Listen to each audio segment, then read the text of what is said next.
5, 4, 3, 2, 1.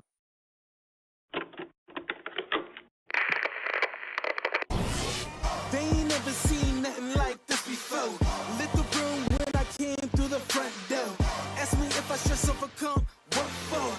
Train in the trees, please pardon my sycamore. Touch burning sands, cross lands, and stormy shore seasons in the year, yeah. Ain't no challenge for champions and chain no fear. Yeah, the champions here. Good morning, everybody. What an amazing day it is to be alive. And what an amazing day it is to have to inform you that I'm not going to do a whole bunch of talking today. I'm losing my voice. Not even kidding. It started on Saturday. It started on Saturday when I did the speech in Lansing, which, by the way, if you have not heard that, you absolutely need to. You need to hear it. I made a video. In fact, it's mega dope. You can go check it out over at youtube.com/paleocrat. In fact, you should be going there all the time anyway. I said that I was going to post it at paleocratdiaries.com. And the truth is, I forgot. I forgot to do it. The show is over yesterday. It was an amazing show, right? Apart from the technical difficulties, and we're still having them. It's really frustrating. It's why we were late today, right? And so we hooked up to Ethernet. We're trying to make sure that it works. We even paid for the upgrade, man. We paid for the upgrade. So it is a massive conspiracy, obviously. So anyway, every single weekday, 10-ish. Is it fair, guys, to say that this show begins, I don't know, around 10-ish? And I used to say 10 to noon. And it was pretty good about that. You know, I mean, if I started a little bit late, I'd end a little bit late. But right now, man, I'm pushing it to like 1. I am pushing it to 1. So every single weekday from 10-ish until, I don't know, whenever I want to stop, you can listen to Paleocrat Diaries. I am your host, of course, Jeremiah Bannister. I want to thank everybody for tuning in. We're going to have a really good show for you. There's a whole bunch of amazing things that we're going to talk about. But before we do, I want to go ahead and I want to show you guys a little something. In case you are new to the program and you may not understand exactly how this thing works. The show is on a whole bunch of different channels at the exact same time. And so I think we're on like 15, 20 different channels at the exact same time today. And so it doesn't matter if you're on YouTube, it doesn't matter if you're on Facebook, it doesn't matter if you're on Periscope or DLive or Twitch or any of those things. And by the way, I think I'm going to actually create a page at my website so that you'll just be able to go there. I heard that I could do it with Twitch, and that way every day I don't need to post a new update, right? So like you just have a channel there, and when you're live, you're live. If you're not live, you're not live. Because if you do it through YouTube, then every day you're going to have to go and you're going to have to repost the new video, right? Because each video is unique in its own way. It's not like a channel like that. And so no matter where you are, you can comment. And so if you're on DLive, you can comment. If you're on Twitch, you can comment. If you're on YouTube, you can comment. If you're on Facebook, and you may be on one of many different Facebook pages and many different YouTube channels, and I'm going to show you right now exactly how it works. Let me get this thing off the bottom of the screen. Let me get this thing off. Can you guys hear that, by the way? The little bit of tone loc going on in the base of my throat. Can you hear it? It's terrible, man. It's absolutely terrible. I hate it. Yeah, I'm doing that too. I hate it. I hate it, man. But I'll tell you what I don't hate are all the people commenting. So as you can see here, check it out. Check it out. Right there at the top, you've got, it says Angela Bannister. We call her Ailey. We call her Ailey on the show. And I've got a special treat for you today. I've got a special treat for you because a lot of people, you know, in fact, there were people who were confused at first as to who Ailey was. They weren't entirely sure. They were kind of worried. In fact, one person was kind of worried about it. Yeah, they were like, man, you're always talking about how hot your secretary is. And how you're so hooked up fat and you really love that girl and stuff. And yes, that's my wife, man. That is my wife. And so if you see Angela Bannister, if you see her in the comments section, I'm assuming that she's probably maybe even watching it on 2 different platforms. She may be watching it on youtube.com/paleocrat. You can comment and speak with her there in the live comment thread. Or she may be over on Facebook at jeremiah.bannister. But that's Ailey. And we're going to show a cool video of her, man. It's really great. You've got the Kashan Petgrave Show. Good morning to you, by the way, buddy. Yes, very, very, very good morning to you. I thought I saw somewhere up here that it was on somebody's birthday.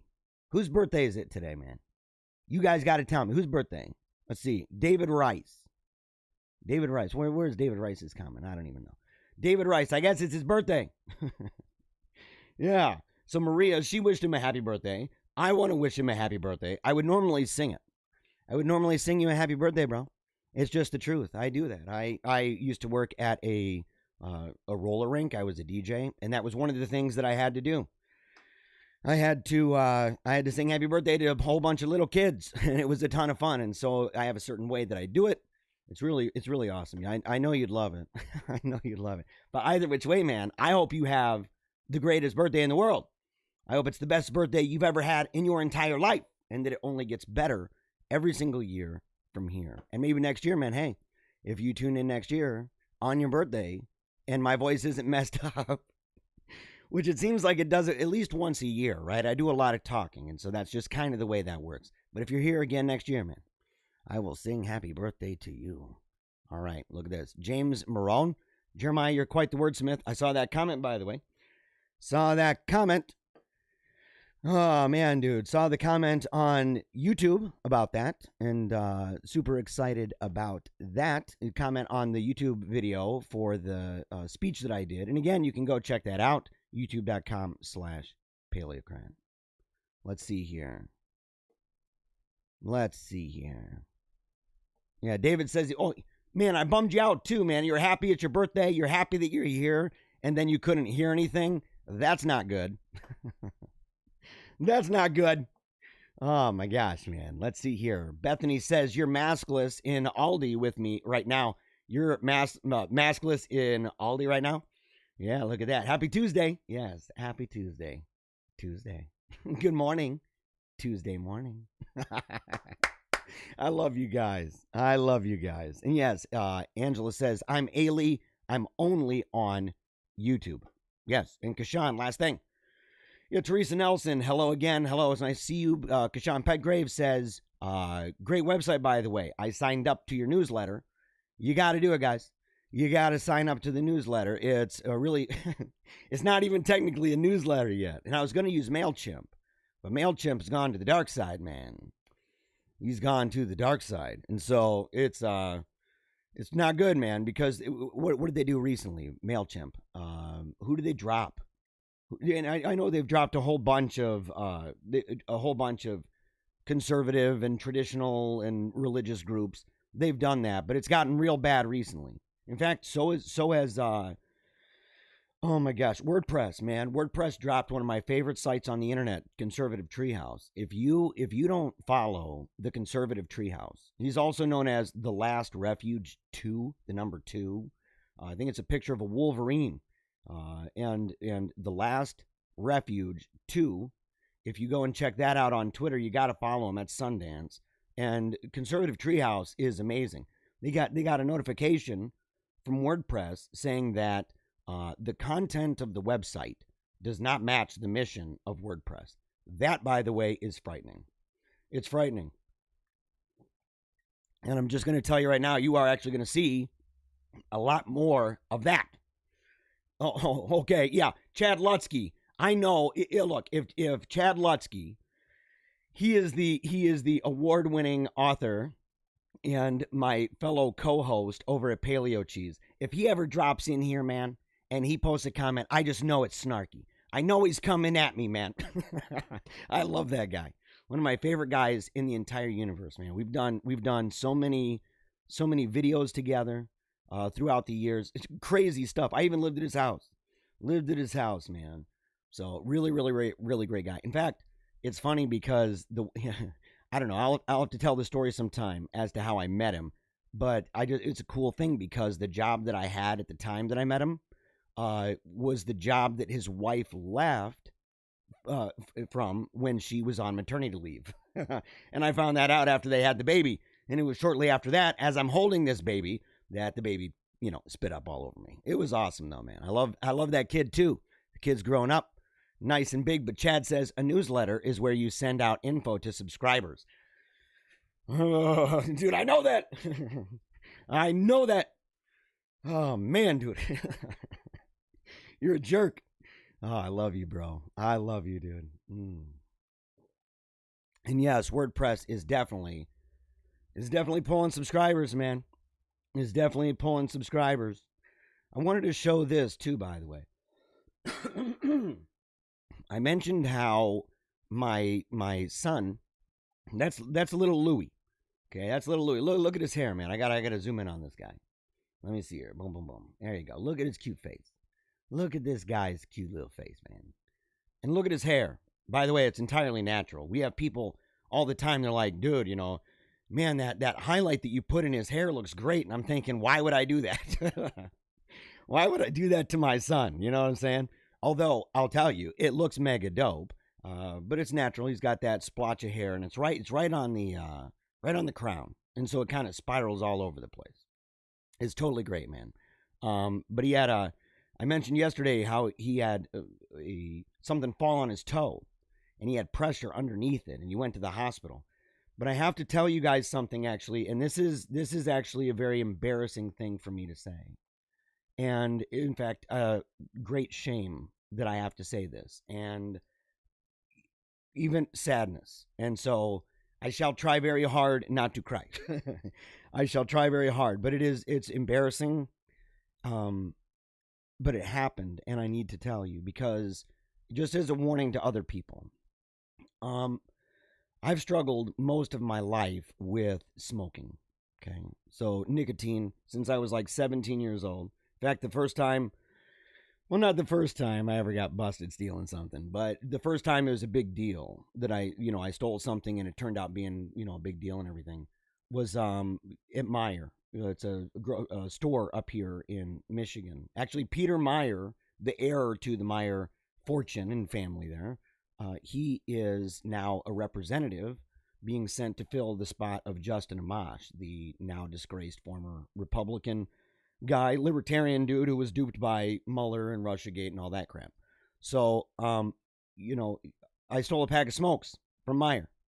And I remember I thought I was being sly. Remember when they had those, these stores, they used to have a couple different ways that you could get smokes that were not very smart. One of them was you used to be able to put money into a machine and pull a little button, and out comes the cigarette, right?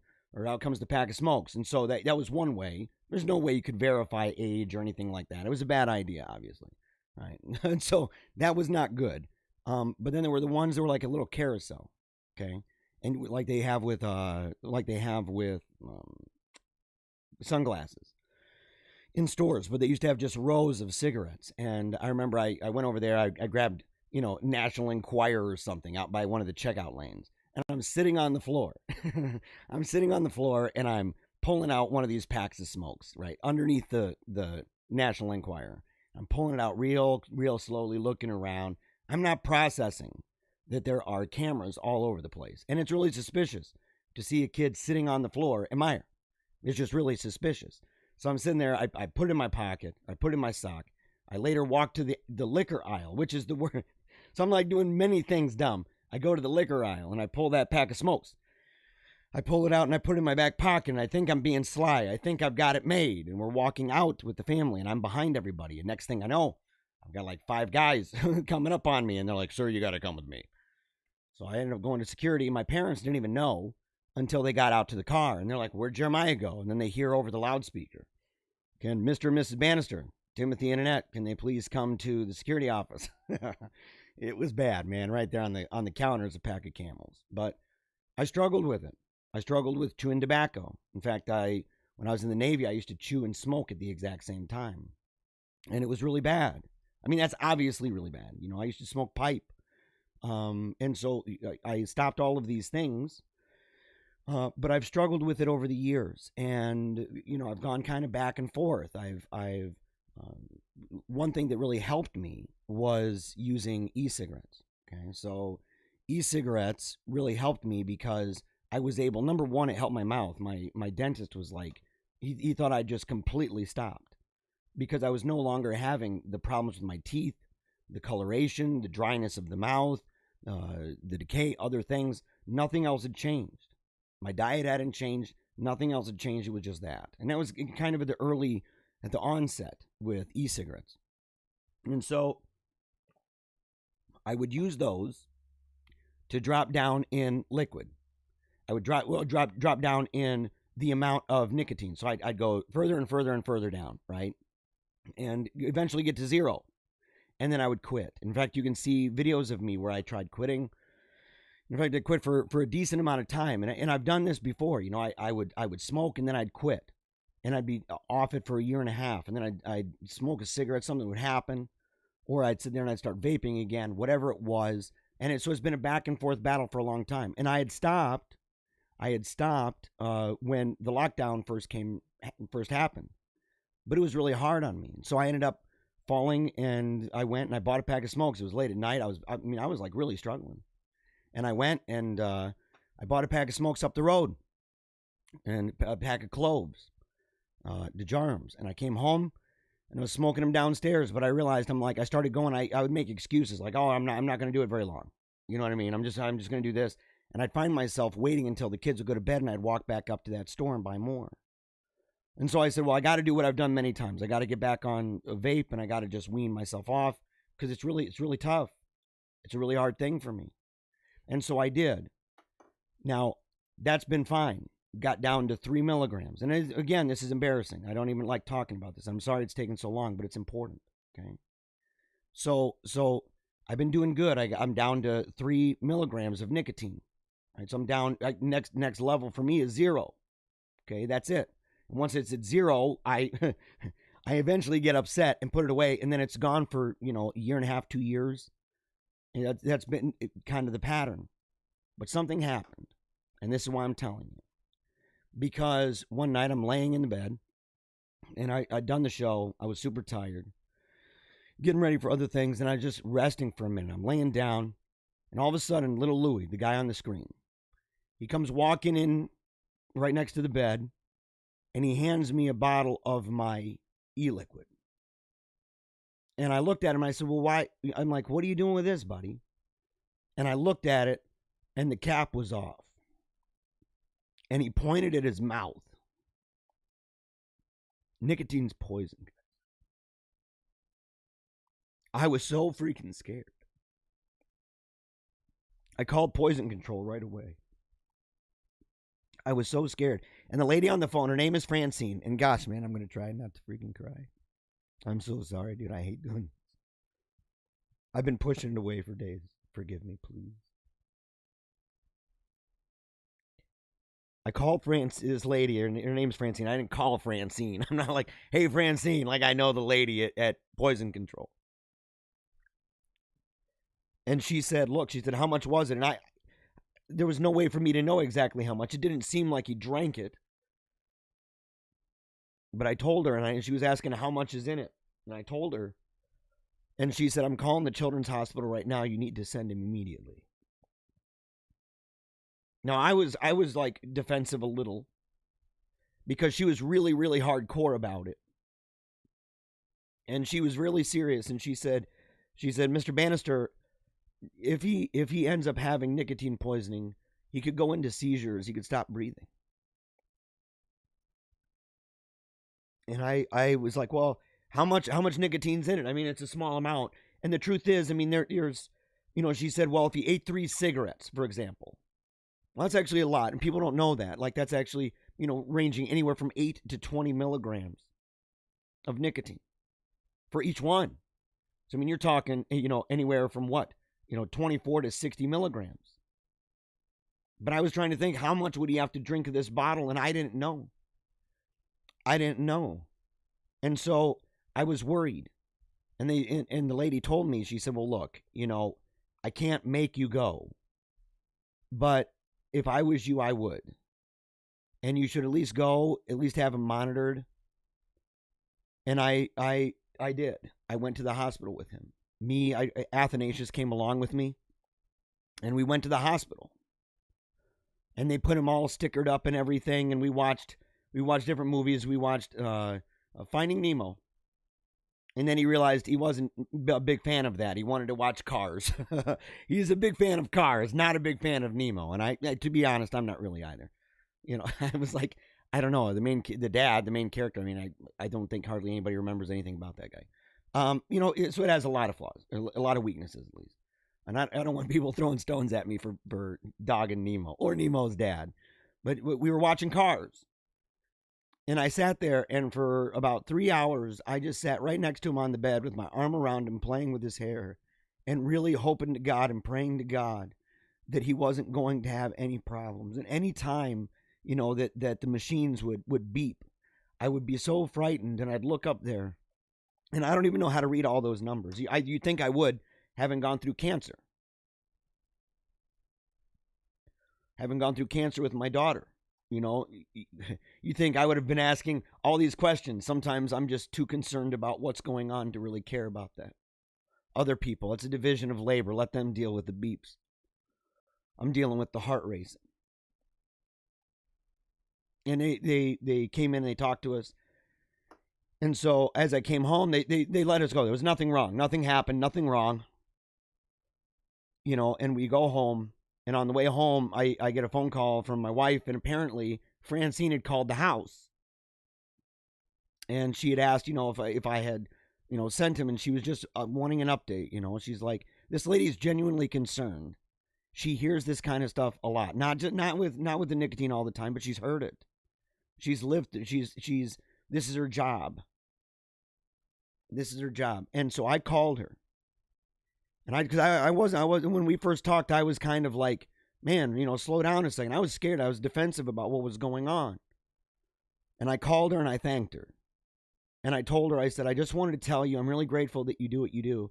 And I'm really fortunate, in fact, that nothing happened. And she told me, she said, I know that a lot of people think this is an inconvenience. And this is why I'm telling you this story now. Because I promised her that I would. And again, forgive me. I'm sorry, but she said, you know, a lot of people, they don't take it very seriously. You know, their nicotine. They don't understand that nicotine, they know it's a poison. They know it's not good. They know you're not supposed to drink it, even as an adult, but they don't really factor in what happens if a kid grabs a hold of the bottle. And she goes, you know, she said, if you have a room with some kids, she said, they've done tests. She said, even she did, where they had all these different bottles that they laid out, different kinds of bottles with different ways that they are childproof. And she said, man, she said, they can open those so quickly. It doesn't take a long time before a lot of these kids figure it out. And they said, you know, you're really fortunate. They said, you should really consider getting some kind of box, even a tackle box, that you put your gear in, or some kind of thing. And look, if they don't have those, maybe we can start a company. We can start a company that says, you know, not a big tackle box, but I mean ones that fit for different size of bottles. Make them attractive looking. And I know people would think, well, that's really inconvenient. And I would say, so is bringing your kid to the hospital in fear that your kid's going to have a seizure. Because look at this kid. He's the one that howls at the end of the Wolfpack song every day. That's the little howler at the end. The idea that could have happened because of me. Something I could have stopped. I'll tell you. Oh, it's given me a greater resolve to do things. If it's an inconvenience, so be it. So be it. And if it's difficult to stop, so be it. You got to do it. I've got to do it. So, okay. I promised her I would tell you guys. She said, "Oh, you have a radio show." She goes, "You know, you're on video and stuff." She's like, "Can you please tell these people that?" And I'm like, "Yes." And the thing is, that happened last Saturday? No. That was last week. Not good. Not good. And I pushed it away, and I pushed it away, and I pushed it away, because the truth is, it's embarrassing to admit. I don't vape on the show. You don't see me vape on the show. You might see me vape sometimes on Paleo Cheese, but you don't see me vape on the show. And it's embarrassing to admit because I've overcome this so many times and then I fall back again. And I have my own way of dealing with that. But the truth is, man, I like to project the idea that I can accomplish this, that I can overcome these difficult things and face these things. And sometimes I'm not as good at that as I would like to believe, and maybe even sometimes have other people believe. And I just wanted to tell you the truth. I'm really grateful for all of you, by the way. And I'm going to stop crying. I'm going to stop crying. Because I love this little guy. And because we've got some really great stuff for you today. And so I just want to thank you again for tuning in to the show. Want a big, huge honking thank you for that. And let's go ahead and scooch this bugger over. Let's scooch this thing over. So, all right, we're going to talk about some funny stories first. And again, I'm going to try not to talk too much. I'm going to try to keep it not 3 hours. Let's put it that way. I don't want to do this for 3 hours because that has been a really difficult thing. Well, no, it hasn't. It's been easy. I could do 3 hours. I could do 4 hours, but not when you did a speech where you're thundering into a microphone and it's really cold. I was outside, man. 5, 6 hours? 5 or 6 hours that day. Oh my gosh. And again, if you want to see that video, it's an amazing video. I've gotten, it was a lot of reaction to that. Okay. So I've had a lot of reaction from people about that speech that I did at the rally on Saturday. And you should see all of it, right? There was a lot of really great speakers. They were all amazing. You know, there was so much amazing information, so many amazing people. It was a really great day and it was well organized, especially for being kind of on the fly a little bit. I know they were racing around like crazy, trying to figure it out, and they did a great job. And I walked away from that. With not only new colleagues to network with, new people who are going to be sending individuals to be guests on the show, okay, to talk about a wide range of issues. But on top of that, I got to meet new people that I believe deep in my heart that we're going to become friends. And they've already sent friend requests and stuff. In fact, I was overwhelmed by the friend requests that were sent and the subscriptions to PaleocratDiaries.com. It was mind-blowing. Unlike anything, there's no other thing since we began the show that I can compare it to. I mean, just it's way light years ahead. And so it was amazing. And the kind of people that reached out talking on a real personal level about people that they've lost and stuff like that. And so I hope I didn't turn them away by beginning the show, right, talking about something that's really personal and kind of embarrassing and everything else, maybe a little rambly. I hope I didn't turn anybody away.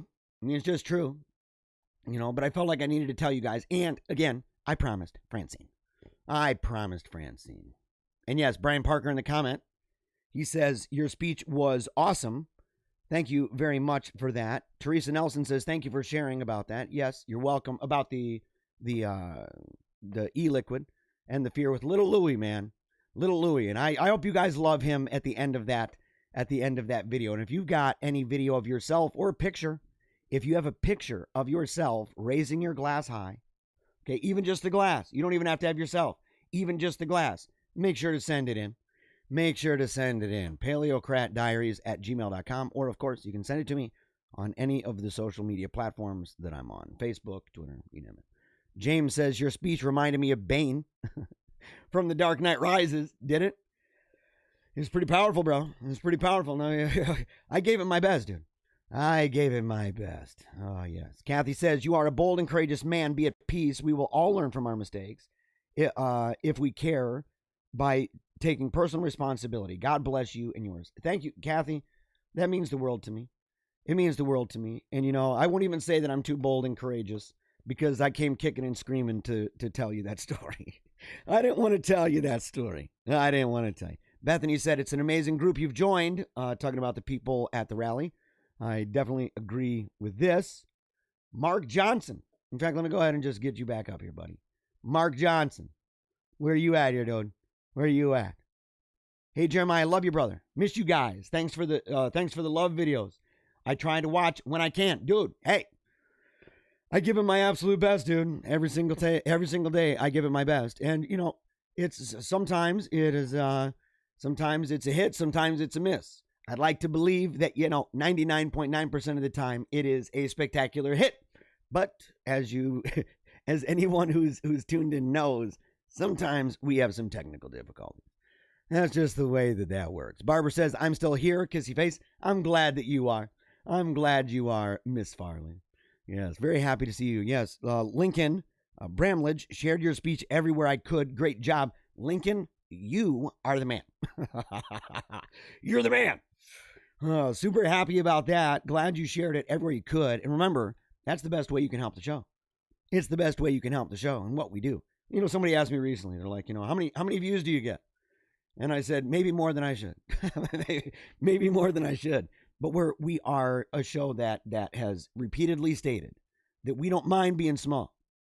We don't mind being small because we're a wolf pack and we are powerful. In fact, it's amazing. This is kind of the story of my life. The influence that this show has always been bigger than what it would appear. I have a lot of people who tune into the show who are gatekeepers. Okay. In fact, you can see this by who follows me, for example, on Twitter. You should check it out. Go look through there sometime. A lot of these groups, a lot of these people, a lot of these organizations, they may be following, let's say, 300 people. They may be following 400, 500 people and have, tens of thousands or over 100,000 people following them. And I'm in the group that they're following. They know good quality when they see it, guys. They do. They do. It's a little edgy, a little bipolar maybe, but they know it. They know it. They know it. We're on the front line of everything. And yes, Dan says from old England, God bless the USA. Come on, brother. Come on, brother. And by the way, we got to keep you guys in prayer, man. You guys have some crazy junk going on. You have some crazy junk going on. Speaking of crazy junk going on, we're going to get into these stories. What's this one here? Let's see. Caught on video. Police officer loses epic battle with tree limb. What? Okay, this is in Oklahoma. By the way, guys, Oklahoma. I don't know about that state, man. I don't know. I don't know about that state, man. What do you guys feel about that? What do you feel about Oklahoma? I don't know. I've been through it multiple times, and I got to tell you, it's really boring, dude. It's really boring. Although I kind of busted chops of a handful of states, Oklahoma being one of them. I bust on Oklahoma. I bust on Ohio. These are states that I've busted on as being boring or, being no good at sports and stuff like that. So, I can imagine people tuning into the show and being like, look, man, I'm from Ohio or I'm from Oklahoma, dude. Come on, man. Why are you being so rude? And maybe you guys, look, maybe we can connect. We can do a video, some kind of a series where I can go to different states, right? Where listeners or people, have tuned in before and they're like, he's really busting the chops of Oklahoma. He says that Oklahoma is boring and that it sucks. Maybe we should just show him around and I can do a video series on that, Oh boy, it'd be a whole bunch of fun, but I've been through there. It's okay. Tree branches and entire trees were crashing down this week during what has been termed a historic ice storm, according to KWTV-DT. More than 1,000 people were left without power, and a woman who's lived in Edmond for over 2 decades said she's never seen it hit this bad before. Now, apparently, when the crews were working, okay, they're going around, they're working on everything, and apparently the police did too, and they got a video. Hold on here. Oh no, please tell me. Oh no. Dude, is it because I switched my internet? Is that why? Dude, it better not, because then my videos are toast. That would be so bad, dude, because I had to switch because we've been having those issues. I told you guys I went to Ethernet. Let's see if it's going to do it, man. That'd be really pretty dope if it did. Please, Lord. Please let it happen. Please let it happen. Don't do this to me.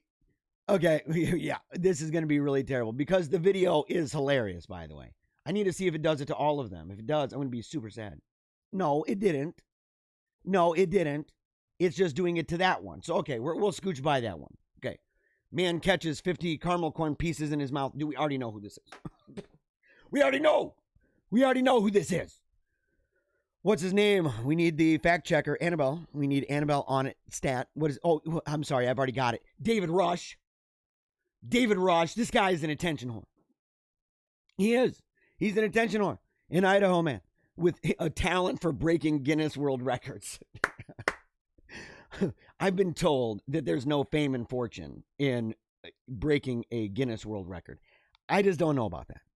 I know they may say that, but I think it's like a lot of perks. You know what I mean? I think there's a lot of perks that go with that. People will be traveling around, doing the circuit, doing different, big time gigs like, birthday parties, retirement parties.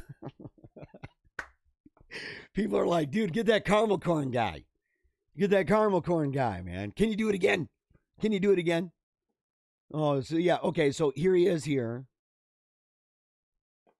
Oh, dude, please no. I just played it a second ago. Are you serious? Do do do do do do do do do do do do do do do do do do do. Dude, this is garbage. Well, you know what? Maybe, just maybe, we'll be able to watch it on YouTube. Maybe, just maybe. Otherwise, we're in big trouble. And it looks like it wants to load. You see what I'm saying? It looks like it wants to load. And then all of a sudden it says, no, you switched over. This is crazy, man. It's offensive. If playback doesn't begin, try restarting your device. I don't think so. I can't do it. I can't do it, dude. Okay, dude, this is crazy. I'm not even gonna, what are we gonna do? We're gonna stop motion this? See, look, the guy's living high on the hog. You can tell. He's raking in the loot. He's raking in the loot. I mean, look at the watch in the corner. You can see the watch in the corner. Look at that, guys. Let me see if we can zoom in on that. This is how you prove it right there. Bwham. This is how you prove it. He's all about the money. That's all it is, dude. He's all about the money. Oh, dude, I can't really rip on him too much. He's got that really great picture up above the fireplace. That looks like a Jesus picture, doesn't it? Doesn't that look like something to do with the Virgin Mary? Doesn't it? All right, let's see. Can't show that. Not even going to do it. Missed a call. All right. So, okay, we're just going to have to skip over the videos. I don't understand this. It's one of those things where I think if you go from having everything open and you have it open when you do, in fact, I may have to try something while we show a video. In fact, I may just do that because I actually have that. That's just a raw file that I put into OBS, and we're going to show you that. It's really good. It's how I met Ailey. So that may have to suffice. Okay, it may have to suffice. So all right, how fast did he hit that pole? Okay, yeah, that is what kind of speed would that have to like? How would that happen? How fast would you have to go to slice through that bugger like that? I saw a picture recently, or not a picture. I actually saw it in real life. We're driving by. We're looking around for those libraries on the street. What are they called? Open libraries, something like that. You can the free open library or something. And basically, they look like little houses. They look like little houses, and you can purchase them online. You put them in there's a pole you can put out in front of your house if your city allows it. There are some of them that don't. But people put books in there that you can go over and you can grab books and everything. So we're driving around. We're checking out different places. In fact, I've got like a route that I go through because I'll go to like 6 or 7 different ones of these libraries, and we'll hop out and check and see. I've gotten a lot of good books, a lot of good kids' books too. But as we're driving home, I look over to my left, and I'm driving. I look over to the left, and there's this deer that apparently was running very, very fast. I don't know what kind of speed, something like this. But half of its body was through the tree, and half the body was sticking out the back. I thought, I wonder if that's real. I wonder if it's real, guys. I wonder if it's real. You never know. You never know. Deer are doing crazy things. Maybe the deer have gotten to the point where they're, checking their phones and everything else, scrolling through, watching TikTok videos, and they see all the videos of their fellow deer busting through windows into stores, and they thought, well, if they did it, I can too, and they just do it right through a tree. He got stuck though. He looked okay. I wonder if it was real. I don't know. You never know.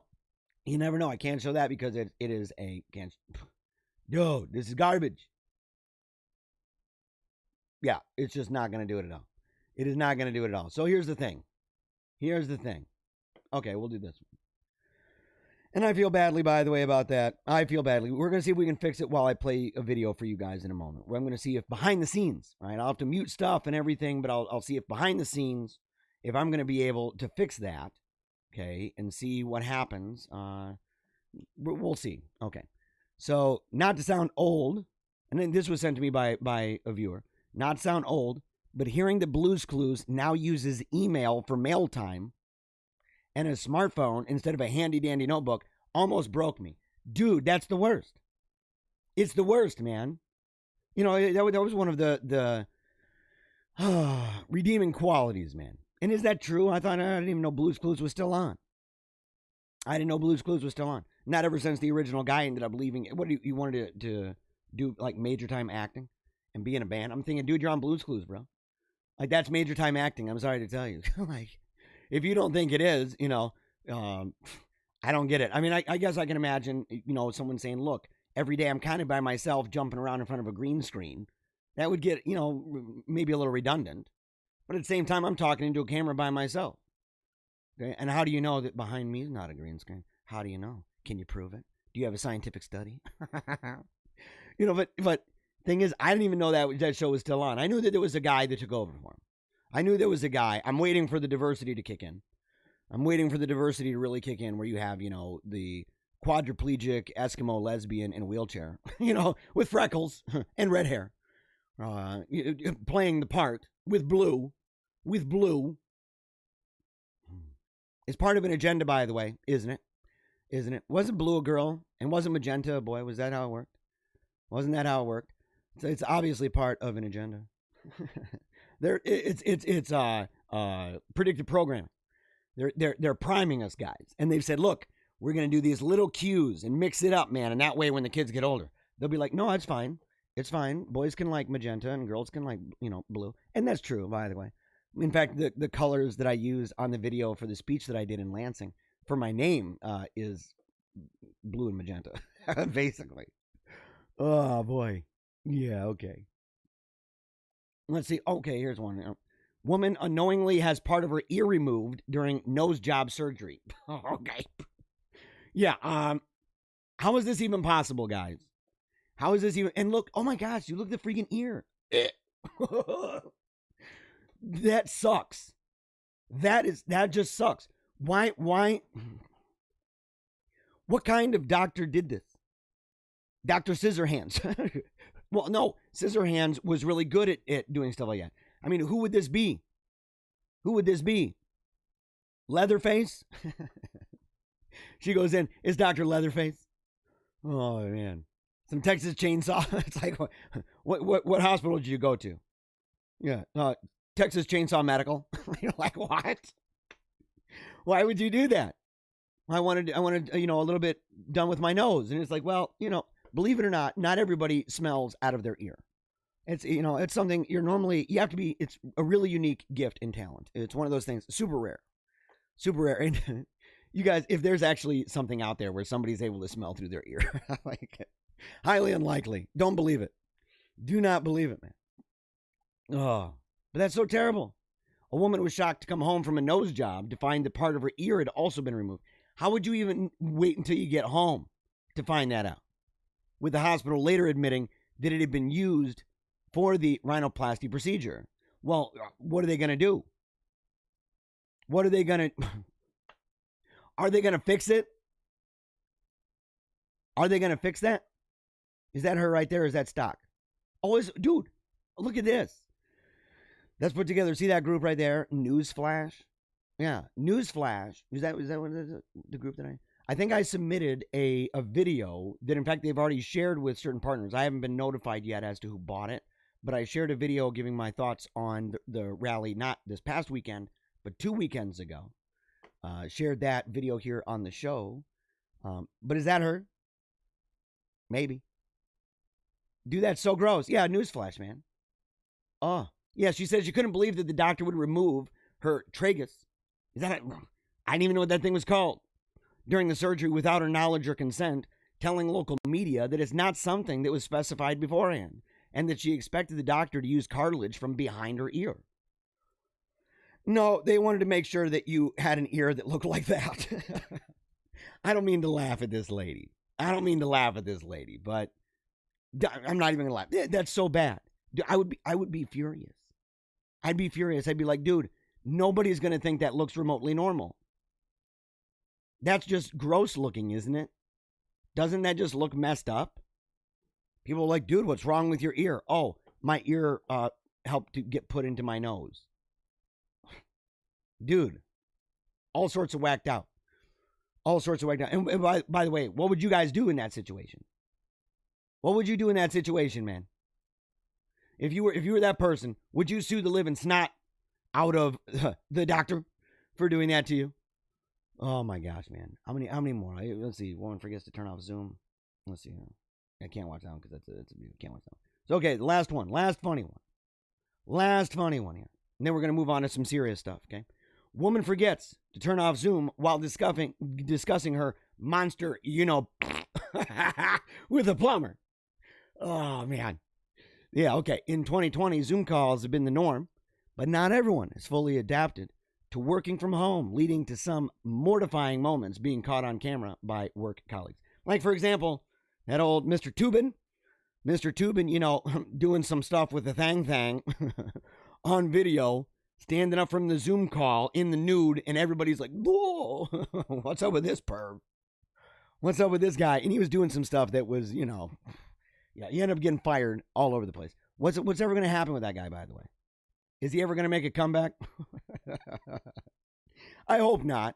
I hope not. The guy was, to be honest, not only is he, a perv, and I don't want to, people struggle, right? People have their sins. People fall into sin. It happens, right? We all do. But, for him to come out and to be such a raging liar on a regular basis and to malign everybody, I hope that he succeeds in life and that it's, he rebuilds himself and everything, but not his brand, right? Not his brand. Keep him away from opining, right? Maybe you can start like a leaf blowing company or something. Oh my gosh, man. So yeah, a woman forgets to turn off Zoom while discussing the monster. Dude, remember guys, I did that. Not on Zoom. I did it. It was, what was it? The second or third show. I'd been doing the carnivore diet. I was on, I think, day 3 or 4 of carnivore. And, anybody who knows about carnivore, watch Joe Rogan talk about it. That first week and a half for him was a lot of running to the bathroom, wearing some diapers. Okay. That's what was going on with him. And truth is, I probably should have bought some. And I probably should have bought some diapers for the show. No, I didn't have that problem. But I did have to book it. And so the show was supposed to begin. I started it up. It has the get ready screen going. And I'm totally freaked out. I had to go to the bathroom, come back, and I see that the manager had sent a message. Jonathan, he's the head dog over at Holy Faith Media. If you're not subscribed to that, you have to. Okay, that's the main place. And so we're talking on the phone. He's like, are you okay? You're late. I think he's gotten accustomed to it now. He's like, oh, it's 10 after 10. That's no big deal. He'll start in 5 minutes. But at the time, it was like the idea was like, you just got to be right there on time. He was being serious about everything. So he called and asked if everything was okay. And I'm telling him, I said, look, man, I was about to start. I'm about to click on that video and my stomach goes, it's doing that crazy noise.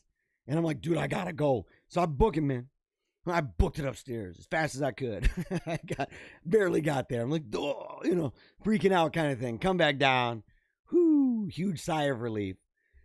And the thing is, man, everything went great during the show. It was awesome until the end after it was over. And he's like, dude, that was amazing. You had an amazing show. He's like, but I got to tell you, your mic was on. And I'm like, okay, yeah, duh. And he goes, no.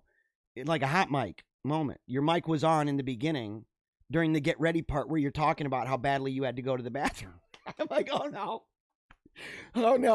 And they're like, it's not necessarily the very first impression, but for many people, yeah, it kind of was. It kind of was their first impression. They're like, dude, this guy he's not very professional. What's going on with this guy? Yeah, it can be a struggle. Let's say, okay, one woman faced a stressful morning after her colleagues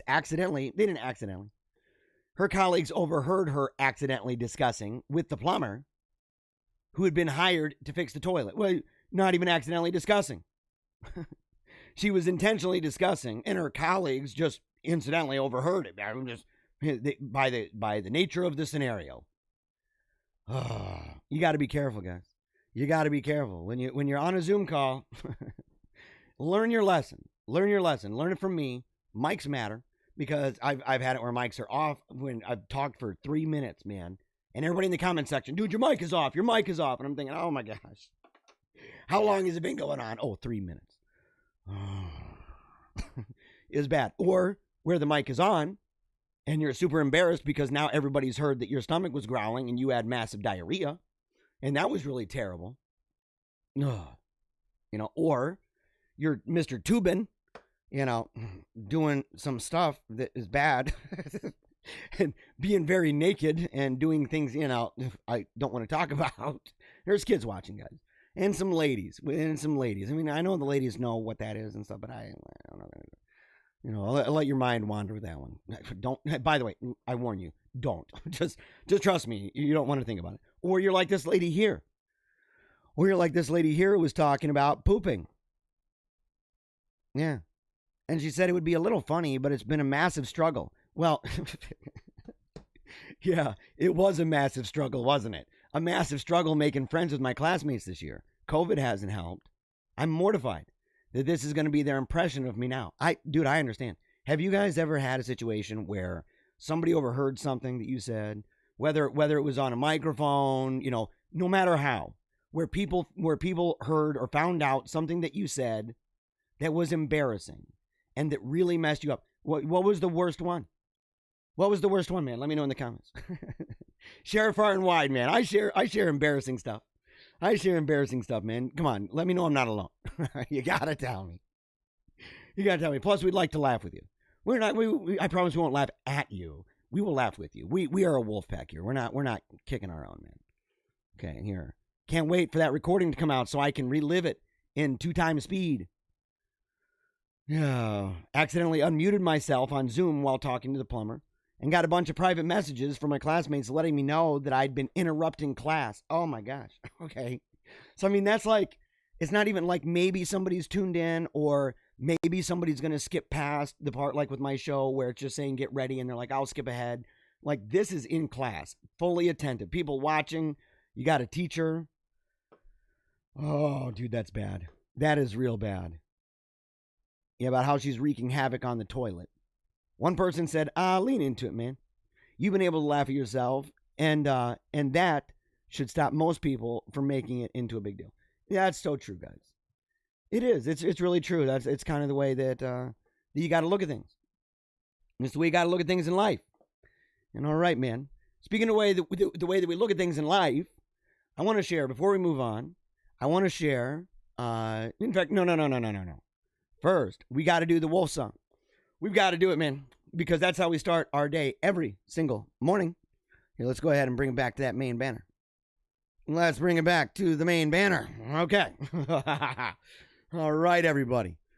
Remember, you are watching right now Paleocrat Diaries every single weekday, 10-ish to, noon, or whenever I decide to stop. Whenever I decide to give up. We talk about viral, funny stories, the animal uprising. The great animal uprising of 2020. And if you don't know what I'm talking about, by the way, with that, you are way behind, folks. In fact, the best thing you could do, the best thing maybe in your life, other than taking a knee for Jesus Christ, is to go back and to watch and share and like and comment on every video we've done so far, paying especially close attention to the details about the great animal uprising of 2020. That's what you got to do. It's what you got to do. Because we've covered it. We've covered it like mad. In fact, we are on the front lines of that. But in fairness, we're on the front lines of everything, everywhere. It's just totally true. Anyone familiar with the show knows it's a fact. You guys totally know it's a fact. And so you got to make sure to go back and check it out. Make sure to check out paleocratdiaries.com. You can see that here at the bottom of the screen. And make sure, in fact, if you want, I mentioned a couple times throughout the show, I have mentioned the speech that I did last Saturday. People still sharing it like crazy. Okay. It's good. In fact, it's urgent, I think. And it's one of those, if I can say that about myself, although I don't even need to, I've had a lot of people reaching out to me who have told me how deeply it impacted them, how excited they are to have become aware of myself and what we're doing here with the show. And so really excited for all of that. And if you want to watch that video, and I encourage you to do it and be like the people, in the comments who are saying, look, they've been sharing it like crazy. Make sure that you go to youtube.com/paleocrat, just like it's spelled here at the bottom of the screen. Paleocrat. All right, we're going to move on. We're going to move on to some serious stuff, but I got to give myself, after this segment, I got to give my voice a break for a minute. And we're going to do it maybe 2 times, right? There's going to be a couple different videos that I'm going to show you guys. But where you're going to begin, so you're not going to want to go anywhere, okay? This is actually maybe, in my opinion, apart from, we started the first hour with a really important, heartfelt, and admittedly embarrassing and even emotional segment having to do with something involving my son, Lucian, that was because of me, and it was not good. And so we started that first hour, and this hour we're going to start it with the story of Ailey, because Ailey is the single most important person in my life. God has blessed me with this amazing wife, and like my children, the children that we've made, just like them, she has been a major inspiration to me. In fact, yesterday, I'll say this before we do the Wolfpack song. Yesterday, she came downstairs, and I've noticed this for a while, because she used to be pretty apolitical. And it was actually one of the things I kind of admired about her. And I kind of like, because I'm neck deep all the time. I'm neck deep. I like rolling in the deep end with this stuff, with politics and religion and culture, philosophy, media theory, media ecology, you name it. I love it. Okay, history, and so I always appreciated, kind of in the way that C.S. Lewis appreciated his wife when asked, does your wife, does she understand all the things you talk about? And he's, no, but she knows, unlike anyone else, exactly how I like my tea. And I thought, I know some people can say, well, that's diminishing. And you say, no, it's not. That's an intimate relationship that person knows something that nobody else knows. Nobody else knows. And that's just one example. It's the example that he used, which made it memorable. But the truth is, my wife is that with me, but it's more than that. It's more than that. She's been with me through the craziest things in the world, and you're going to hear about it. But yesterday, I've been noticing that she's been sharing a lot more political stuff, and she tunes in every day. She's in the comment section. Okay, a lot of people love talking to her. She's the secretary on the show. I'm the mayor, like Powerpuff Girls, looking up at the mega hot secretary. That's my life, man. Not gonna lie, I'm hooked up fat. And so, yesterday she comes down the stairs and she's all excited, and she's super pumped up, and she tells me that about an article and about a story that, in fact, I had covered on the show, but she was so happy, and that energy that came out of her was so happy. And I just sat there and I was like, man, I am really a very blessed man. I am a very, very, very blessed man. This woman, like the energy that was just radiating out of her, the excitement that was radiating out of her. And like so many things that I do in my life, I sometimes mess up otherwise awesome moments. And I made a comment that said, like, I did cover that actually. Don't do it. Now, she rolled with it, but I'm operating under the assumption that she's just like every second of the show staring at the screen, absorbing everything, and not also having to deal with, the staff. And by the staff, I mean little Wolfgang, 2 months old, little Lucian, not even 2 years old, and she's dealing with them, and for a while, our son Athen was at home. Okay, he was at home because of the COVID restrictions, stuff like that. So he was at home. So she's got kids upstairs, and I'm just kind of operating on the assumption, well, I talked about it, and I'm so grateful. And like so many things, this is iconic, that it didn't deflate her. She was just so happy, and she was so excited, and she just rolled on. And I said, that's like a microcosm, macrocosm of our relationship. Because sometimes I'm a douche clown. Sometimes I am a ridiculous person doing and saying ridiculous things, even to people that I love, right? And that I love, and I don't always show the greatest appreciation every day, which I ought to. That's part of giving your best and your all. I love my wife, but I'm finding every day that there's ways that I could show that even better. And I'm hoping today, by showing you guys a speech that I did. Okay, this is a speech that was done years ago, a speech on Valentine's Day about my wife, that it's one of those things that I can do to show her not only that I appreciate the work that she does helping this show. She is central to the show, but also to my life and to the life of this family and Team Tiny Dancer, because I love her with all of my heart. You know what else I love with all my heart? And I do. I love the Wolfpack song. I love the song, guys. You got to get into it. You got to raise that glass high, because today is the day that the Lord has made, and we are going to rejoice. We're going to be glad in it, no matter what, giving our best and our all. So here we go, straight to the dome, folks. Here we go.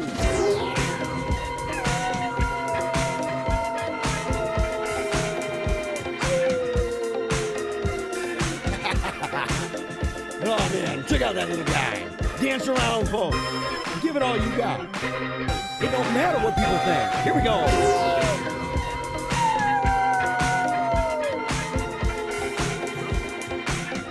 Let the world know you're alive. Howl at the sun. Howl to heaven. We serve the King of Kings and the Lord of Lords.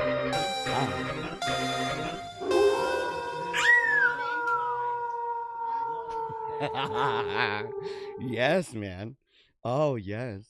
Definitely pumped up about that little dude. Definitely pumped up about that little guy. Let's see. Make sure I transition over. Okay. As I said, we are going to begin. In fact, I need to. Because first things first, we can talk about the news. It's perfectly fine. We can talk about the news, about CDC revealing hospital-counted heart attacks as COVID-19 does. It was more than that, by the way. There's a lot more than that. So you got news with the COVID front. You got news on the color revolution front. You got news, of course, on the Great Reset. We're going to talk a little bit about that. In fact, that's going to be a theme of a number of shows coming up. We're going to have more to do with the Great Reset, because I truly believe that this is what it's about.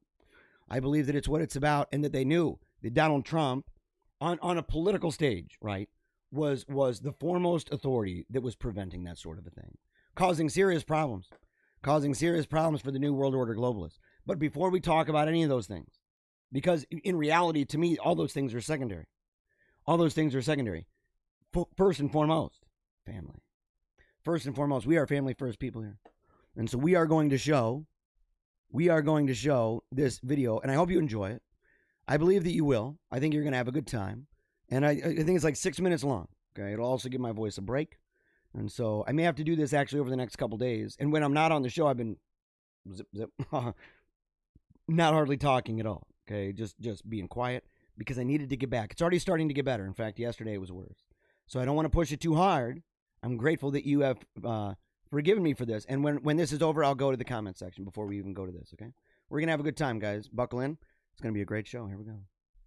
Some details of these stories will be things that I've never divulged publicly, and I'm going to present it from my heart.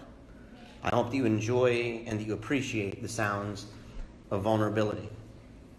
During leave from the Navy in the spring of 2002, I met a woman at the ball joint in Battle Creek. She was super sexy, looked kind of Asian. Better yet, she was standing near the billiards table, which is my second favorite sport, right between golf and chess. She was obviously wooed by my charm and my navy blues, because she drove my drunk ass home. And the days of leave that followed were filled with holding hands, kisses on the cheek, and a lot of dancing, and some alcohol. Then on one of my last days at home, this beauty queen called me really, really early in the morning, and she was talking about bringing me lunch. Now, I don't remember any of it at all. I don't remember the conversation. It was a pretty tough night. But I remember being nudged, and I heard these sweet little whispers, and as I opened my eyes, I saw her kneeling by the couch. I'm laying down on the side of the couch, and so I have this horizon line, and she's right above it, so I can see her. She said, "Do you know who I am?" And I'm thinking, yeah, I know who you are. I've been seeing you for days at least. Obviously, it was a ridiculous question. She said, "Are you mad I'm here?" No, not one tiny bit. "Are you hungry?" "Yeah, I'm starving." And let me say right here, I really, really liked how this conversation was going. Like, the entire morning with this woman was amazing. And then at that moment, she lifted right over the horizon line of the couch she lifted a big and beautiful bag of Burger King. Her next question changed my life forever.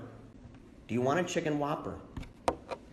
This immediately hurled me into a trance-like vision of the Burger King. He entered to the tune of Wagner's Bridal Chorus, surrounded by adoring animal friends. It was quite a sight, really. And the smell, oh my God, the chicken sandwich. But in that majestic moment, I told myself, I'm going to marry this woman. 9 months later, in the common room of a beautiful mansion near the submarine base in New London, that's in Connecticut, Angela became my wife. We enjoyed a night of billiards at the renowned Gold Crown, and we made sure to order our favorite Chinese food. But I'm a man of many issues. First, it was a mental breakdown, one that resulted in me being discharged from the military. I was under evaluation for 2 weeks. It was a private facility, and Angela missed but only 1 or 2 of those sessions. The facility was an hour away, and we only had an hour together every time. But she would dress so pretty. She smelled like Victoria's Secret. And she reassured me in that dark place that she loved me and that she was committed to us. She was with me through drugs and women, a highly politicized felony trial, wild conspiracy theories, the mortification of lashing my back with a discipline I knotted from rope, as well as my second visit to the mental hospital in 2010. She had so many legitimate reasons to leave me to the demise of my own vices.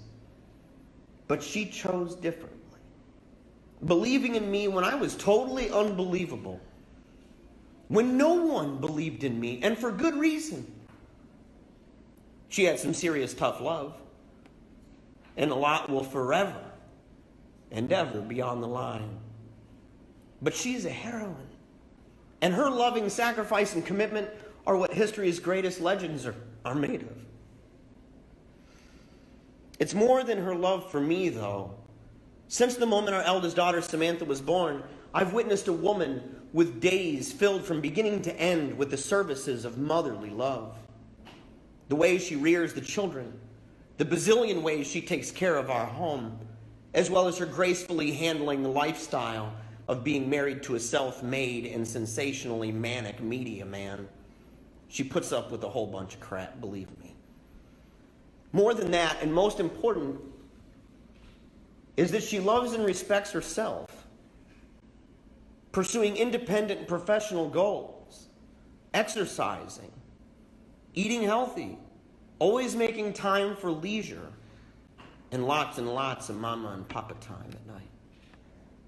I know what she means when reminding me in love that I must be able to function without her. It's an inside joke with an obvious truth. But our firstborn Samantha, the bearer of her middle name, died of brain cancer, and the grave is going to swallow every single one of us. My heart and my life story have been entwined with this woman for 15 years, and we've lived more than almost anyone I've ever known. Sex, drugs, what's trying to be rock and roll, religion and apostasy, childhood cancer, and all the crazy adventures of Team Tiny Dancer. Speaking of Sammy and Team Tiny Dancer, and I absolutely must, she's one of the most influential people I've ever known. And the lessons of love that I learned from her over the years are countless. She was one of those kids. Way too smart, way too emotionally mature for her age. She loved people. And she wanted to be loved by everyone. Many of her stories are going to be published in the book that I'm currently writing, but I want to speak of a few things directly here.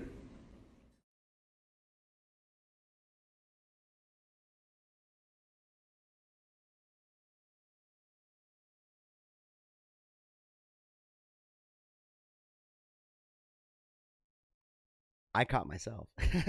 I caught myself. I had to move around. So I had to turn that off. But I caught myself, guys. I did. I didn't have to go for 3 minutes and have everybody, bombarding me. I know. And she yells down here, the mic is off. The mic is off. Oh my gosh, man. Oh my gosh. It's totally true. But I whenever I hear that story, I've gone back and I've listened to that numerous times. Okay, it's one of those things, and it's something that people have asked me before, and they've told me you should change your name to the show to be something more accessible, something more Catholic. And number one, that ain't gonna happen. That's the first thing. Not the more Catholic thing, because I'm a Catholic who hosts a show, but my show's not a Catholic show, and that's just the way that works. We talk about Catholicism. I wear my beliefs on my sleeve. There's no hiding that. We talk about Christ the King. We talk about theology at times. We talk about philosophy at times. But this show is meant to be a more mainstream show. And yet at the same time, I'm trying to do something a little bit different. And that is to really make it, the essence of this is that it's personal. It's not just simply professional. And that we talk about things that are stuff you would put in diaries. And so to sit there and say, I want to put this out there, like when talking about my son at the beginning of the show and talking about how scared I was, and to be willing to cry. That's happened, I think, out of the every show I've done. I don't even know what episode we're on at this point, right? I think it's in the 40s. I think it's been like 40 episodes or something like that. It's up there, right? It's up there. We're still in season 1. Season 2 will begin on New Year Day. In fact, I want to do a special on New Year's Eve. It's going to be an unlisted video, so you're going to have to go and at that time even be a member. You may even have to be a member at paleocratdiaries.com. We'll see. Okay. But to make it so that it opens up about the person and opens up, in this case, about me, and to be willing to put myself out there. I saw, what is it? Lizzie Answers. Is that her name? She did a live stream yesterday talking about how she struggles with bipolar disorder. And I thanked her in the comments. I thanked her for talking about that, because I've been diagnosed with bipolar disorder since 2002. I was diagnosed by, it was an agreed upon diagnosis, bipolar category 2, with the Navy, the Veteran Affairs, and also in the private sector. And so you have 3 different groups, that don't always agree on stuff, and they all independently did it. I had to be there for 2 weeks. I was there for 2 weeks, man, and I can't even tell you what it's like. Number one, to be in that place. To be in that place where, you're somebody who talks about the things that I do, and you read the kind of stuff that I do, and you enjoy intelligence. You enjoy scholarly literature, even to do with psychology, and then to be in that place where you're surrounded by people who are evaluating you. It's a vulnerable place. And to be there for 2 weeks, highly medicated, drooling out the side of my mouth. I mean, it's like, it's a frightening thing. But yet, she showed up every single day. And I can't even tell you what that meant. There's no words, man. There's nothing in the world. And as I said in the video, we weren't even married. She could easily have just said, well, I'm out of here, man. I'm out of here. This guy's cuckoo crazy. I'm kind of amazed she hasn't done it, and she's like, this guy's nuts. He's crazy. But she's been there the whole time, and it was so awesome that every day, and when I said 45 minutes, it was 45 minutes just to get there. 45 minutes back, and she's driving by herself. That's an hour and a half of driving every single day. Just to sit down with me for 10 to 15 minutes in a room surrounded by a bunch of other people. And she never left. She never walked away. And I've given her a lot of reasons throughout my life. I've done wild things.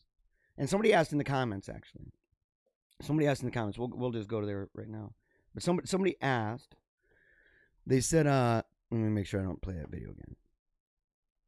Somebody asked her, like, why is it that you haven't signed up for the Brave? What is it called, man?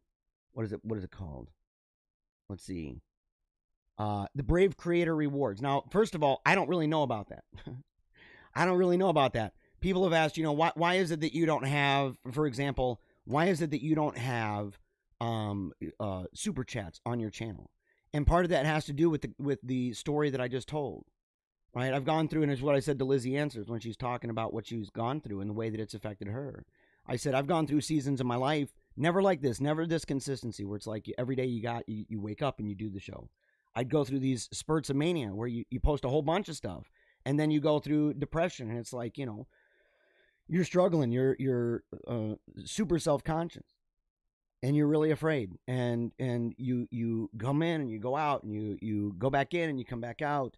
And it's just that kind of inconsistency throughout my life. I've pumped out a bunch of really great things, a bunch of really great speeches. And if you enjoyed the speech that I did on Saturday, and you enjoyed the speech that you just heard, that was only part of it. That there's 3 parts to that. The other one has to do with my mother, my mother and my brother. He had a closed head injury from an accident. I'll share that with you sometime, maybe even tomorrow, if my voice is still kind of messed up. And then the third one was about Samantha. But if you enjoy those speeches, and you would like for me to come to your school, I've done speeches in schools. I've done speeches in all different sorts of clubs and organizations, student groups, colleges, universities, panel discussions. I've done all of that. If you would like for me to participate in that, and you would like for me to tell stories like this, right, and make you laugh and maybe make you cry and get you all riled up, you want to do that, make sure to contact us. It's easy. You can do that by going to paleocratdiaries.com. We have a part there that is it's a connect page. We should probably make a contact. We should probably make a contact. And that way, it's a little bit easier to know. But connect should be self-explanatory. It's got our emails. I think it even has a phone number. It even has the phone number, so you can go ahead and contact us that way. But that's why. Now, apparently, this creator is not yet signed up to receive contributions from Brave users. Any tip you send will remain in your wallet until they verify. If you would like to support the show, and you want to throw a boy some bones, right? You want to go ahead and do that, you can make sure, in fact, there's one way you can do it live on the show, and it will pop up, your comment will pop up differently. It'll have a color with it. And what that is it's called a super chat. Now, here's the thing about that. Is the super chat, YouTube takes 50%. So if you donate, let's say $5, I would get $2.50. And the only way to do that is if you go to Holy Faith Media's YouTube channel, what is it? Holy Faith TV? Is that what it is? Or Holy Faith Media TV?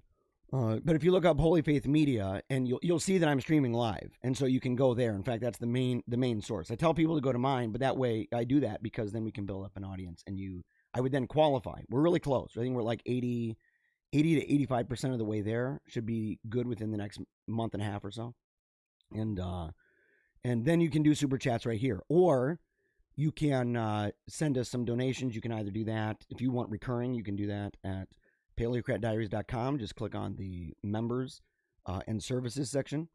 And you can also, of course, we have PayPal. I think Ailey, if you want to put that in the comment section on YouTube, you can go ahead and do it there. And that way you can send it via PayPal. There's all different ways that you can do it. All right.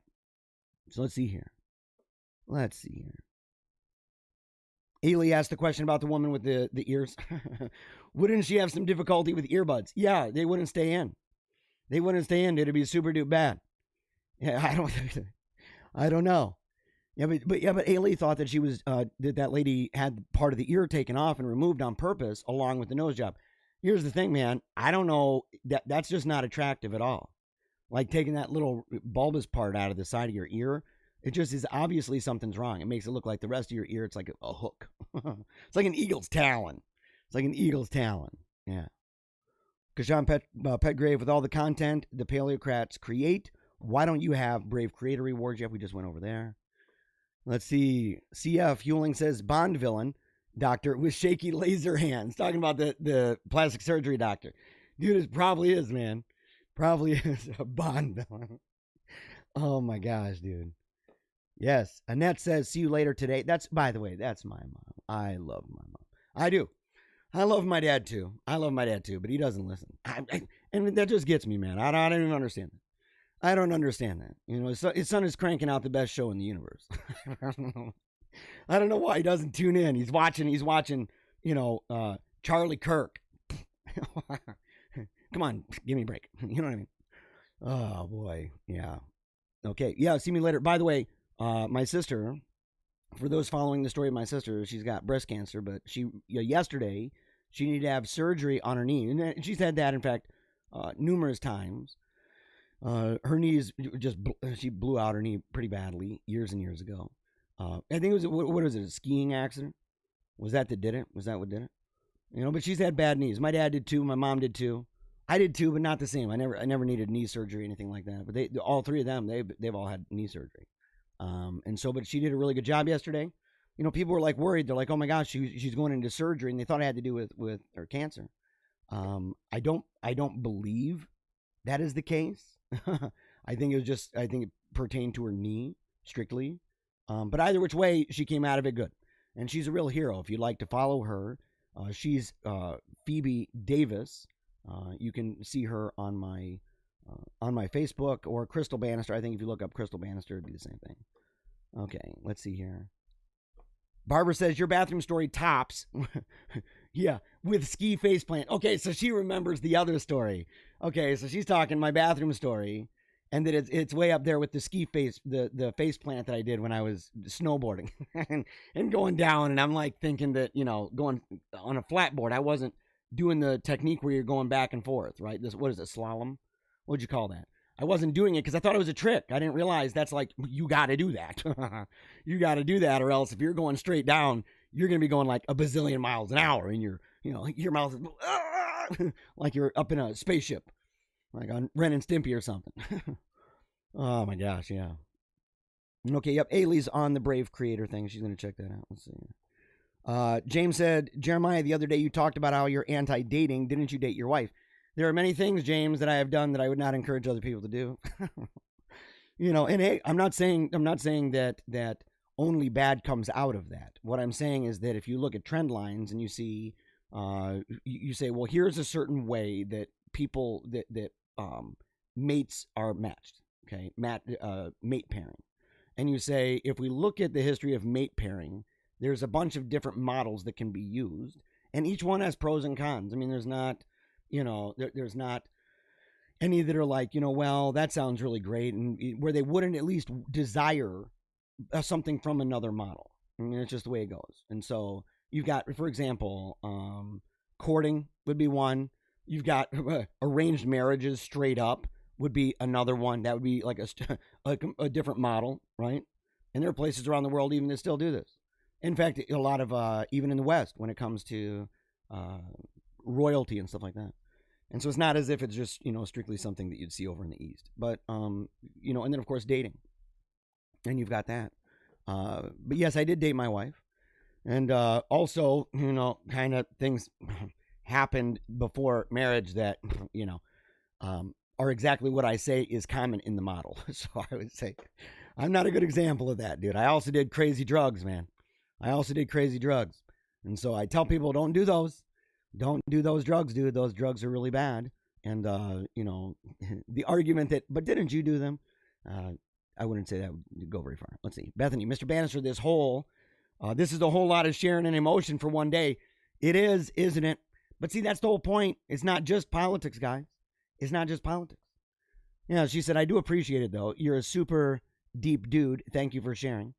And look, I have to. I can't get too worked up. And part of it too, man, let's be honest, guys. I'm just going to tell you. Part of it is that this show, since the election, well, since before the election, right? Because we were on this before the election, is that this show has kind of taken a different kind of turn where we used to do, let's say, 10 to 12 articles, and we would go deep diving into each one. We'd read through the article, not the whole thing, but we'd read through huge segments of it and talk about it, and we'd limit it to certain themes and things like that. And in the lead up to the election, we began talking more about Sunrise Exposed, Detroit leaks, Antifa, the Color Revolution, things like this. We began talking about that, polling and why it's a joke, the collusion that goes on with the censorship, with big tech and media, narrative, and the kind of narrative advancement and creation that they're relying on, because this is actually part of a rather complex ordeal. And so we talked about that, and it got to the point where I said, I just want to blast out stuff so that people can see the articles and they'll be able to check them out on their own and say, look, if you like this article, make sure you go and see it, read it, share it. Okay. And so we were blasting through, and I thought, that's not the modus operandi of the show. It's just not. And so that's not the way our show normally functions. And so I'm like, well, today my voice is kind of messed up, and I'm gonna slow it down a little bit. Maybe even talk more with you guys in the comments. So forgive me for that. This is also not a necessary. It's not necessarily a representative sample of the show, and that's why we have to be flexible. That's why I have to be, and say, look, it's one of the perks of being able to, work for yourself, right? To be someone who's an entrepreneur and say, look, I'm doing this on my own. I'm doing this in a way that is tailored best to my gifts and talents, and even to my weaknesses, to say, to minimize the weaknesses while amplifying the gifts and the talents. Brian Parker, a Viking warrior is nothing without a shield maiden. Dude, yeah, bro, that is like, that is bold, dude. I love that, man. Brian says, I know your voice is rough, but after the show today, can I call you? Dude, anybody can call. I'll just do a lot of listening. So, I mean, you got something very specific to talk to me about. It'll be brief. That's fine. Yeah, James says, I was a degenerate before I converted last year. It happens, guys. It happens. A lot of degeneracy going on. A lot of that. Okay, speaking of degeneracy going on, the CDC. Woo.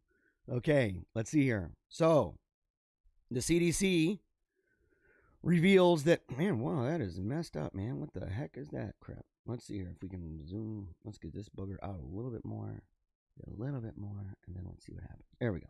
CDC reveals the hospitals counted heart attacks as COVID-19 deaths. Okay, this is over at One American News, from One American News Network over at theduran.com. The latest numbers from the CDC reveal hospitals have been counting patients who died from serious pre-existing conditions as COVID-19 deaths. One America's Pearson Sharp has more, as the CDC count over 51,000 patients who actually died from heart attacks as opposed to coronavirus.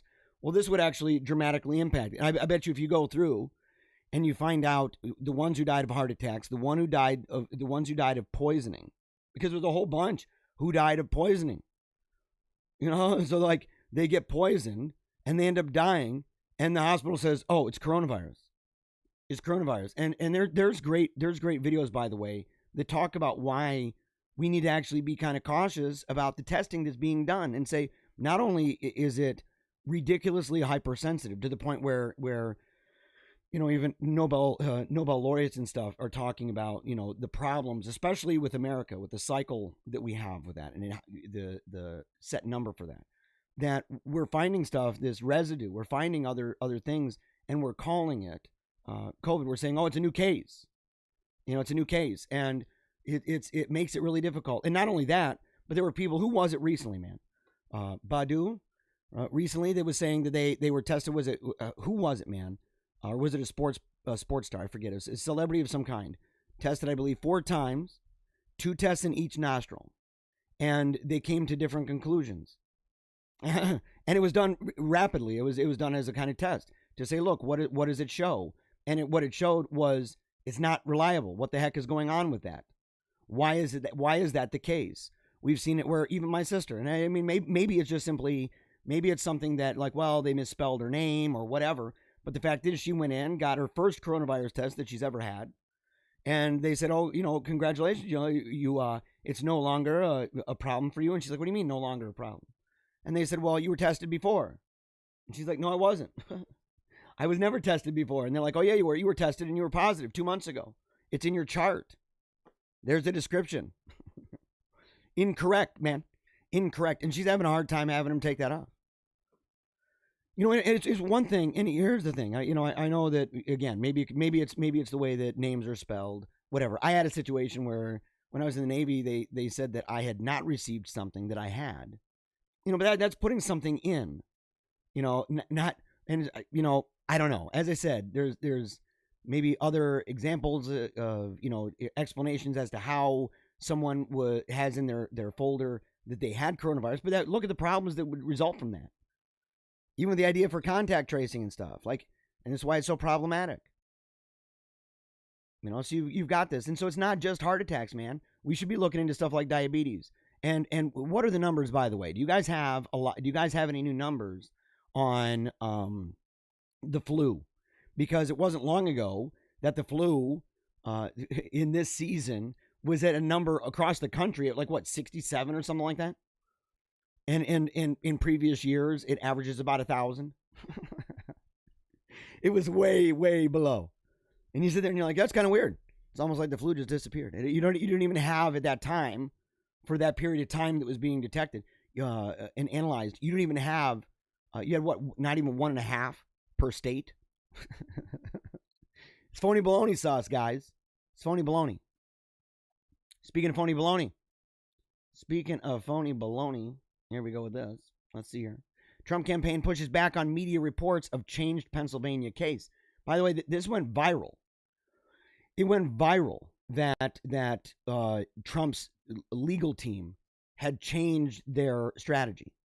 Okay, the Trump campaign pushed back Sunday night against reports by the Washington Post. That's what went viral, by the way. It was on Twitter. Okay, so it's in the trending feed on Twitter, which you got to just almost always avoid that. Almost, if it's about elections, stuff like that, you just avoid it. If it's about cultural issues, just don't, because the way that they're going to frame it. Don't avoid the topic. Find out about the topic, but the way that they're going to frame it. I mean, these guys are peddling fake news. Well, how do we say it, man? Lemon drops and lollipops out the back of a float at a parade. That's what they do, man. This is how they work. Don't believe what they say. And they said that the Trump legal team dropped a major part of its case challenging the election results in Pennsylvania. It's not true. It's not true. Kind of like we found out now about the DHS, by the way. I shouldn't have dogged the guy that shared the Guardian article with me. I kind of dogged him a little rough. Right? He's actually somebody that I care about. My kids or friends and stuff. So I shouldn't have used that as a foil. That I shouldn't have done that. But he shared an article from the Guardian, and he's like, "Look, DHS talked about it," and I knew right away. I'm like, I highly doubt this. By the way, I highly doubt that it's DHS. Kind of like it was like, oh, all of the intelligence agencies with the the assessment. Remember that thing, 2016. Yeah, with the assessment. And it's like, no, that's totally fake. Phone ballones, guys. Phone ballones nonsense. The Post, John Swain and Elise Vibic reported that the Trump campaign was abandoning the claim that the election authorities invalidated over 600,000 votes by barring Trump election observers from watching the count. Well, that would be a big deal, by the way. If that was true, it would be a big deal. But Trump campaign legal advisor Jenna Ellis, who appeared on Breitbart News Sunday on Sirius XM Patriot 125, shortly after the Post story came out, disputed the claims. Yeah. For example, this story is completely erroneous. Our lawsuit in Pennsylvania absolutely still makes an issue of the 682,479 mail-in and absentee ballots that were counted in secret. To write that we had scrapped that argument requires not reading the amended complaint. Politico also published a story similar to that of the Post, and it had a similar response. But do you see how this works, guys? Do you see how this works? And this is why, number one, you can't trust mainstream media. You just don't trust them. You can read it. I try not even to share articles from them. People might wonder, like, why do you use certain news aggregators? Like, why do you rely heavily on those? And I say, well, because number one, the stories are good. They're citing groups outside of themselves. And so I can go and either agree or disagree and relay that news. And I'm not going to need to worry about a long track record of manipulating information. Because look, Politico, Washington Post, those stories went viral. They went all over the place on Twitter. Tons and tons and tons of people shared it, and it primed people's minds. Do you know, if you had to guess, what percentage of the people that read those articles today believe that it's true? Today believe that it's true, even though it's not. Even though it's completely fake. How many people are operating today under the assumption that it's true? Which, by the way, is bad on multiple levels. It's bad on multiple levels. Because it's bad not only for the public discourse, it's also bad for the way that people view prospects. And they say, oh, yeah, it's going to be perfectly fine.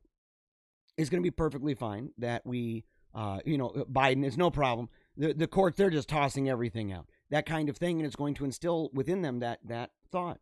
And if, perchance, Donald Trump wins in court, and if, perchance, he ends up winning the election, imagine the brain that's accepted that frame all of a sudden being that balloon.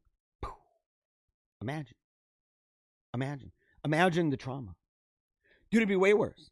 It'd be way worse than what happened in 2016. And that's part of the color revolution scheme. That's what it is. It's part of that, because if you can control and manipulate the way that people view the world, and you can control and manipulate how they view an election, that it would not only it would function on multiple levels to pressure the societal pressure, and that's even true of the Supreme Court, guys. That's just true. It's true of judges. Who wants to be the judge? Who wants to be the judge in these cases, by the way? After what, man? Now, 2 weeks? After 2 weeks of hearing that Joe Biden is the winner? After 2 weeks of Joe Biden pretending to be president-elect? So dude, I'm telling you, it would be mind-blowing. To be the judge, you got to pray for the judges, by the way. You simply have to. And pray for our country. Gateway Pundit asks DOJ to investigate Michigan Attorney General's suppression of voter fraud news. This is a big deal because we talked about this. And I need to go back and find out when we talked about DC leaks. Or not DC leaks, I'm so sorry. Detroit leaks. When we talked about that, I played audio. I didn't play the entire thing because I was like, well, you can go and check out these articles that have the leaked audio. Here's the thing, is that those articles were taken down. And they were taken down because the source that posted those and made available the information where poll workers are being trained in how to get away with voter fraud by ejecting GOP poll challengers, and they're trained on how to destroy ballots. It's in the audio. The Michigan AG, Dana Nessel, gave a cease and desist letter. That was over to Big League Politics. And to remove all the stories, all the audio, all the video related to Detroit leaks. I haven't gotten any. I haven't gotten a cease and desist letter. And we talk about it, and I'm going to continue to talk about it. In fact, if I have the Detroit leaks, if I have that, I'm going to make sure that we share it again. I'll do that maybe even for tomorrow's show, that I'll just go back, and that way it's for a public record. And we'll string them together. And that way you say, look, man, it's already out there. It's already out there. Other places have talked about it. And in fact, other places have captured the audio. I don't know how many other places. I can imagine that there are other shows that played the audio from that. What other shows were there? I know I took it very seriously. We're from Michigan. But now the Gateway Pundit and its general counsel is demanding that the Department of Justice investigate Nessel and her violations of First Amendment in sending the letter. In the audio recordings, if a voter says that there was a problem and someone illegally voted their absentee ballot, the official training told them, this is a trainer, by the way. Okay, so it's one of those things that in media, if you can capture people in a place where they're training others, like media influencers, if you're able to influence media influencers, then your narrative will get a greater reach. The virality of their videos and content and ideas is going to get greater reach than if you have to go one by one to the masses. It's the same way here. If a school of thought takes a hold of teachers, professors, people, politicians, and high profilers, right? People who are influencers, that the people who are receiving those messages and embracing those messages and mimicking those, you're going to have way more virality of those stories. Okay, same thing here with the trainers. And you say, if you have a trainer and your trainer is training a bunch of people on what to do, you are going to have a lot more than if you're trying to. How else are you going to do it? How else are you going to connect with each individual person? You have to go one by one down the line. But they don't have to, because they have them in a room and they're there to learn. But it said this. It said that if a voter says there was a problem and someone illegally voted their absentee ballot, the official training told them to allow them to vote a provisional ballot while laughing that they would trash the ballot. The official training in Detroit was to tell poll workers that if someone was alleging voter fraud, to placate and gaslight them and encourage them to cast a ballot that they would put in the trash. And they went further and said they would never know. They would never know. And that's why when you say, well, is there evidence of this? Oh, okay, so they were just taught to do it. And this person was laughing about it. But they just spent the whole time teaching people to do something that they didn't plan on doing. I got you. I hear you. Probability? I don't know. About zero. About zero.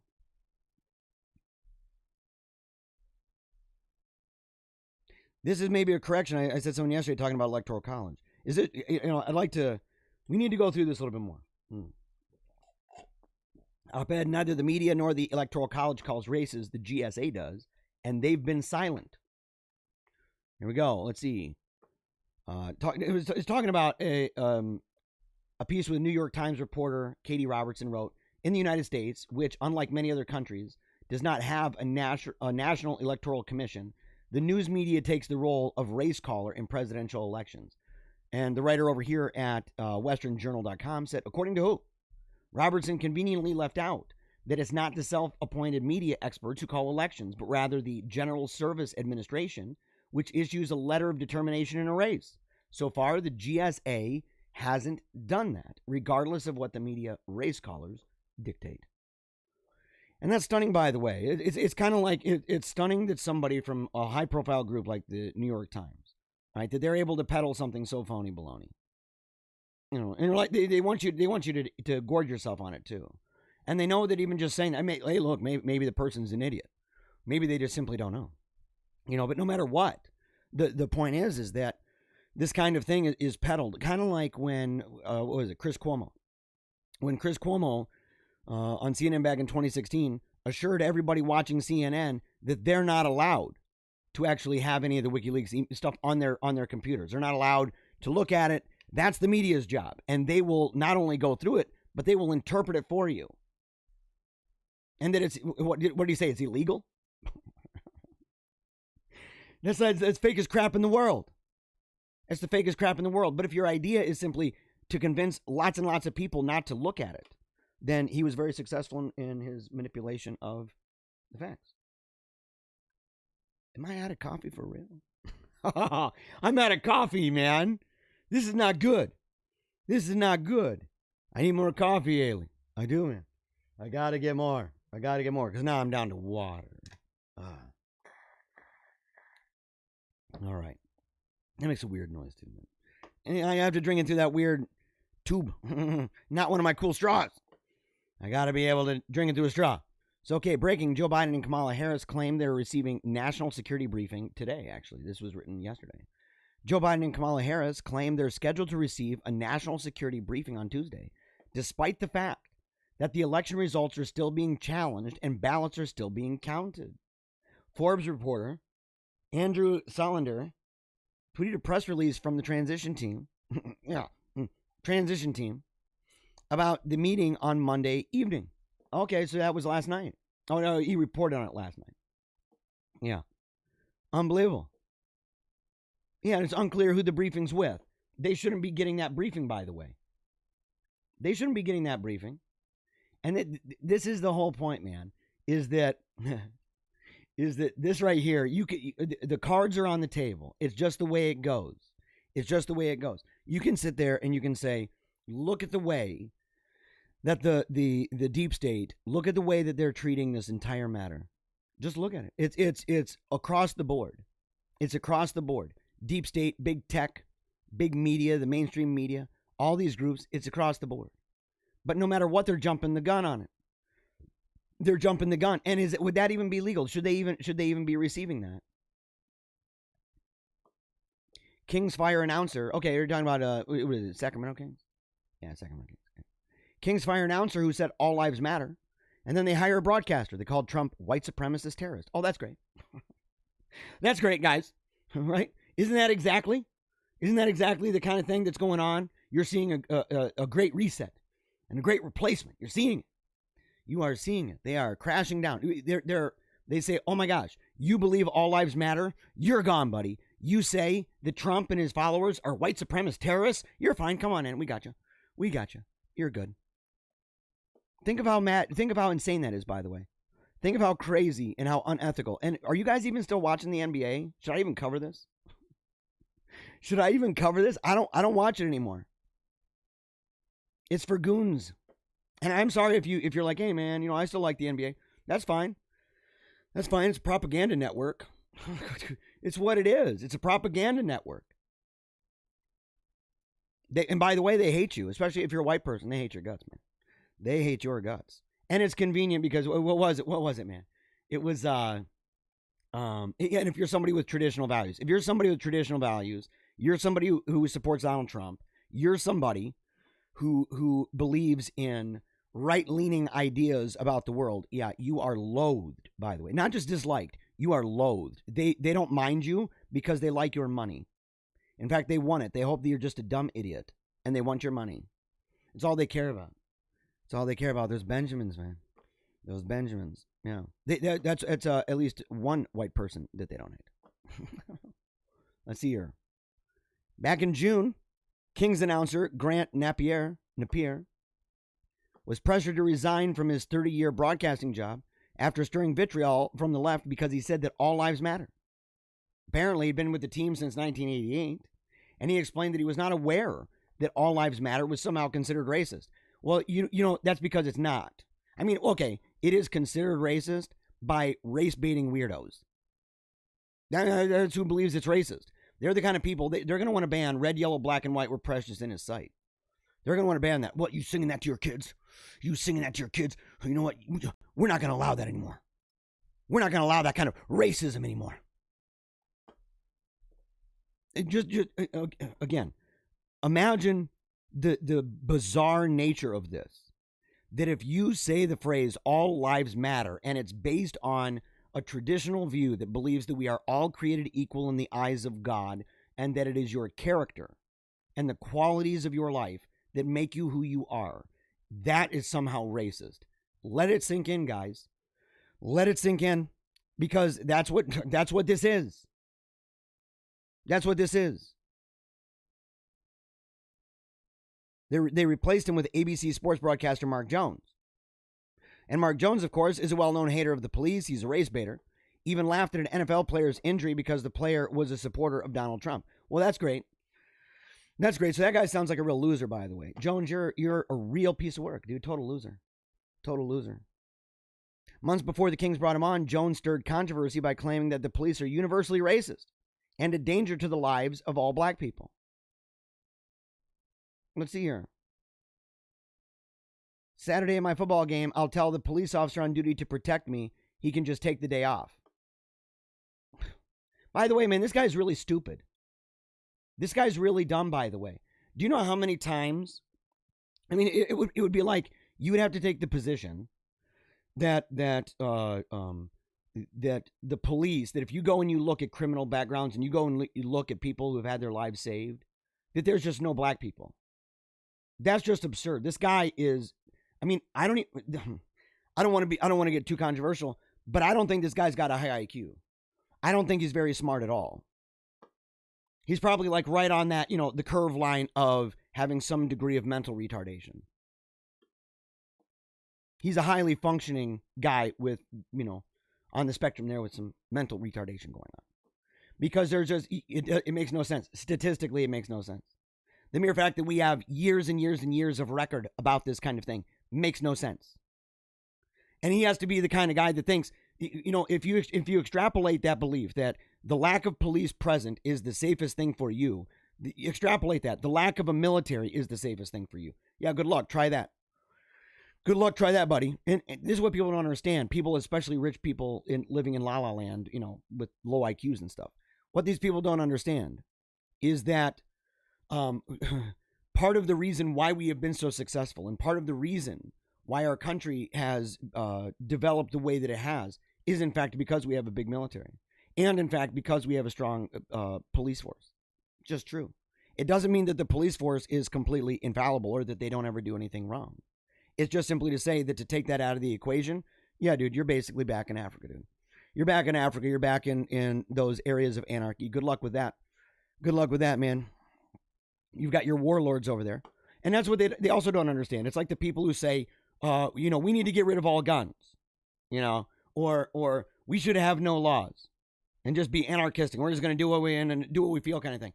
They don't understand. The strong men will rise up, and as they do everywhere where this happens, because hierarchy and authority are moral foundations within the human race. Sorry, just the way it works, and it flushes itself out in the institutions and structures, the superstructures that we have. This guy's an idiot. I bet you he's got security in his home. I bet you he's got security in his home. Might even have a wall around his home. What does he feel about that? No, of course, he was one of those that fell for the idea that the police in Louisville went to the wrong house. We were going for Breonna Taylor. Of course, that wasn't true. That wasn't true. Then he said that whites are racist.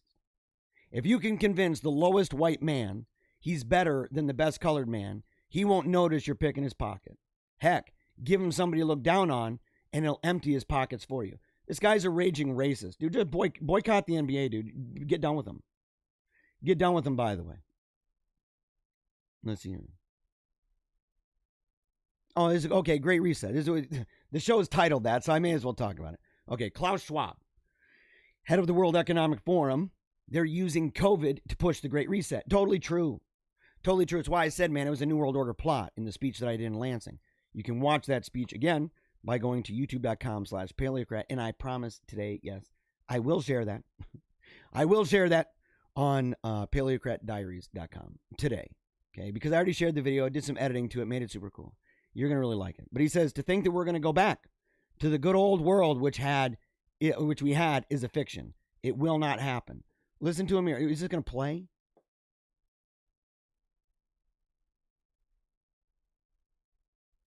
This ain't going to do it. See, oh.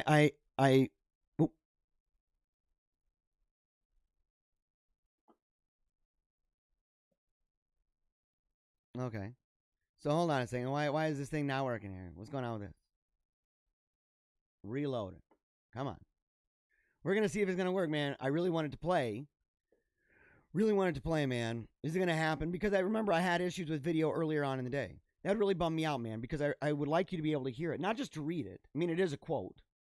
Okay? It is a quote. But at the same time, you got to be able to hear it.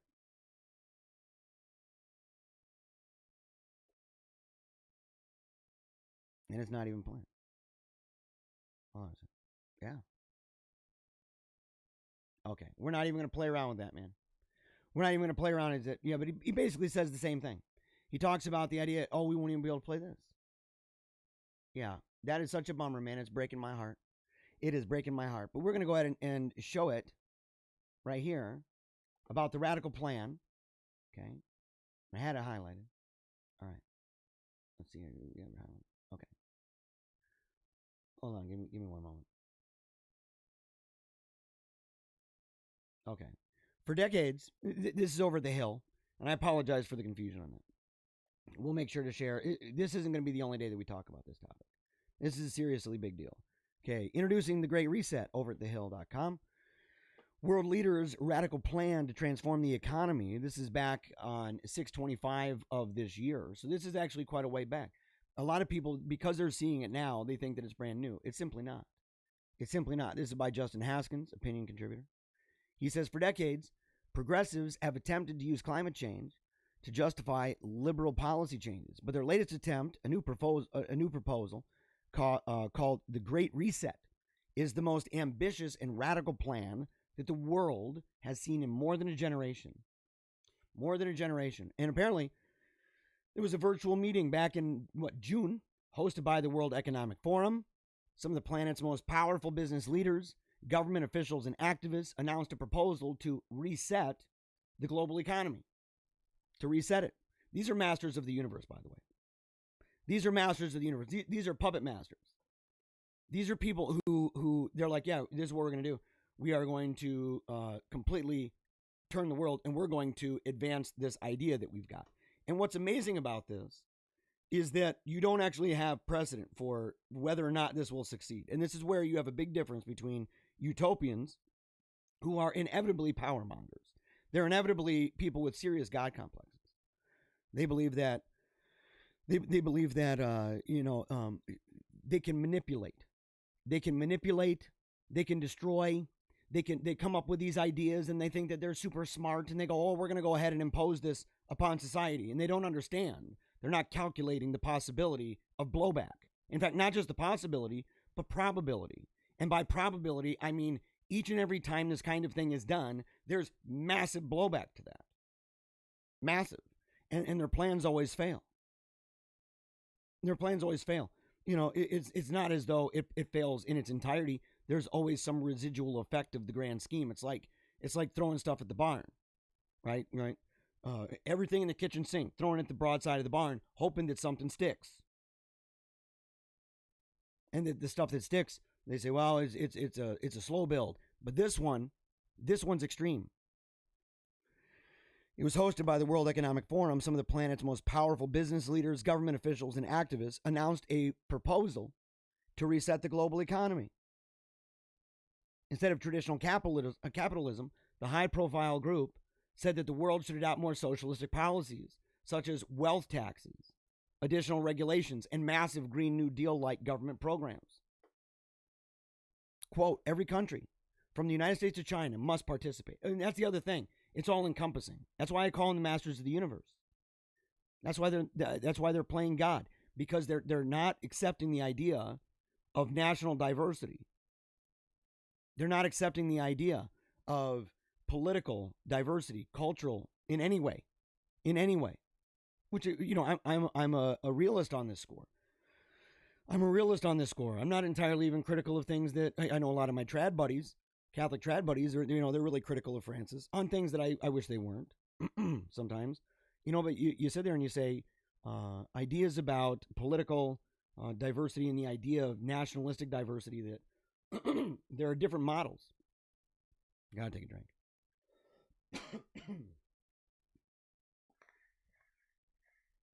That there are different models, you know, and that these different models, you know, there are pros and cons, but these are organic developments from those people. This right here is not in any way an organic development.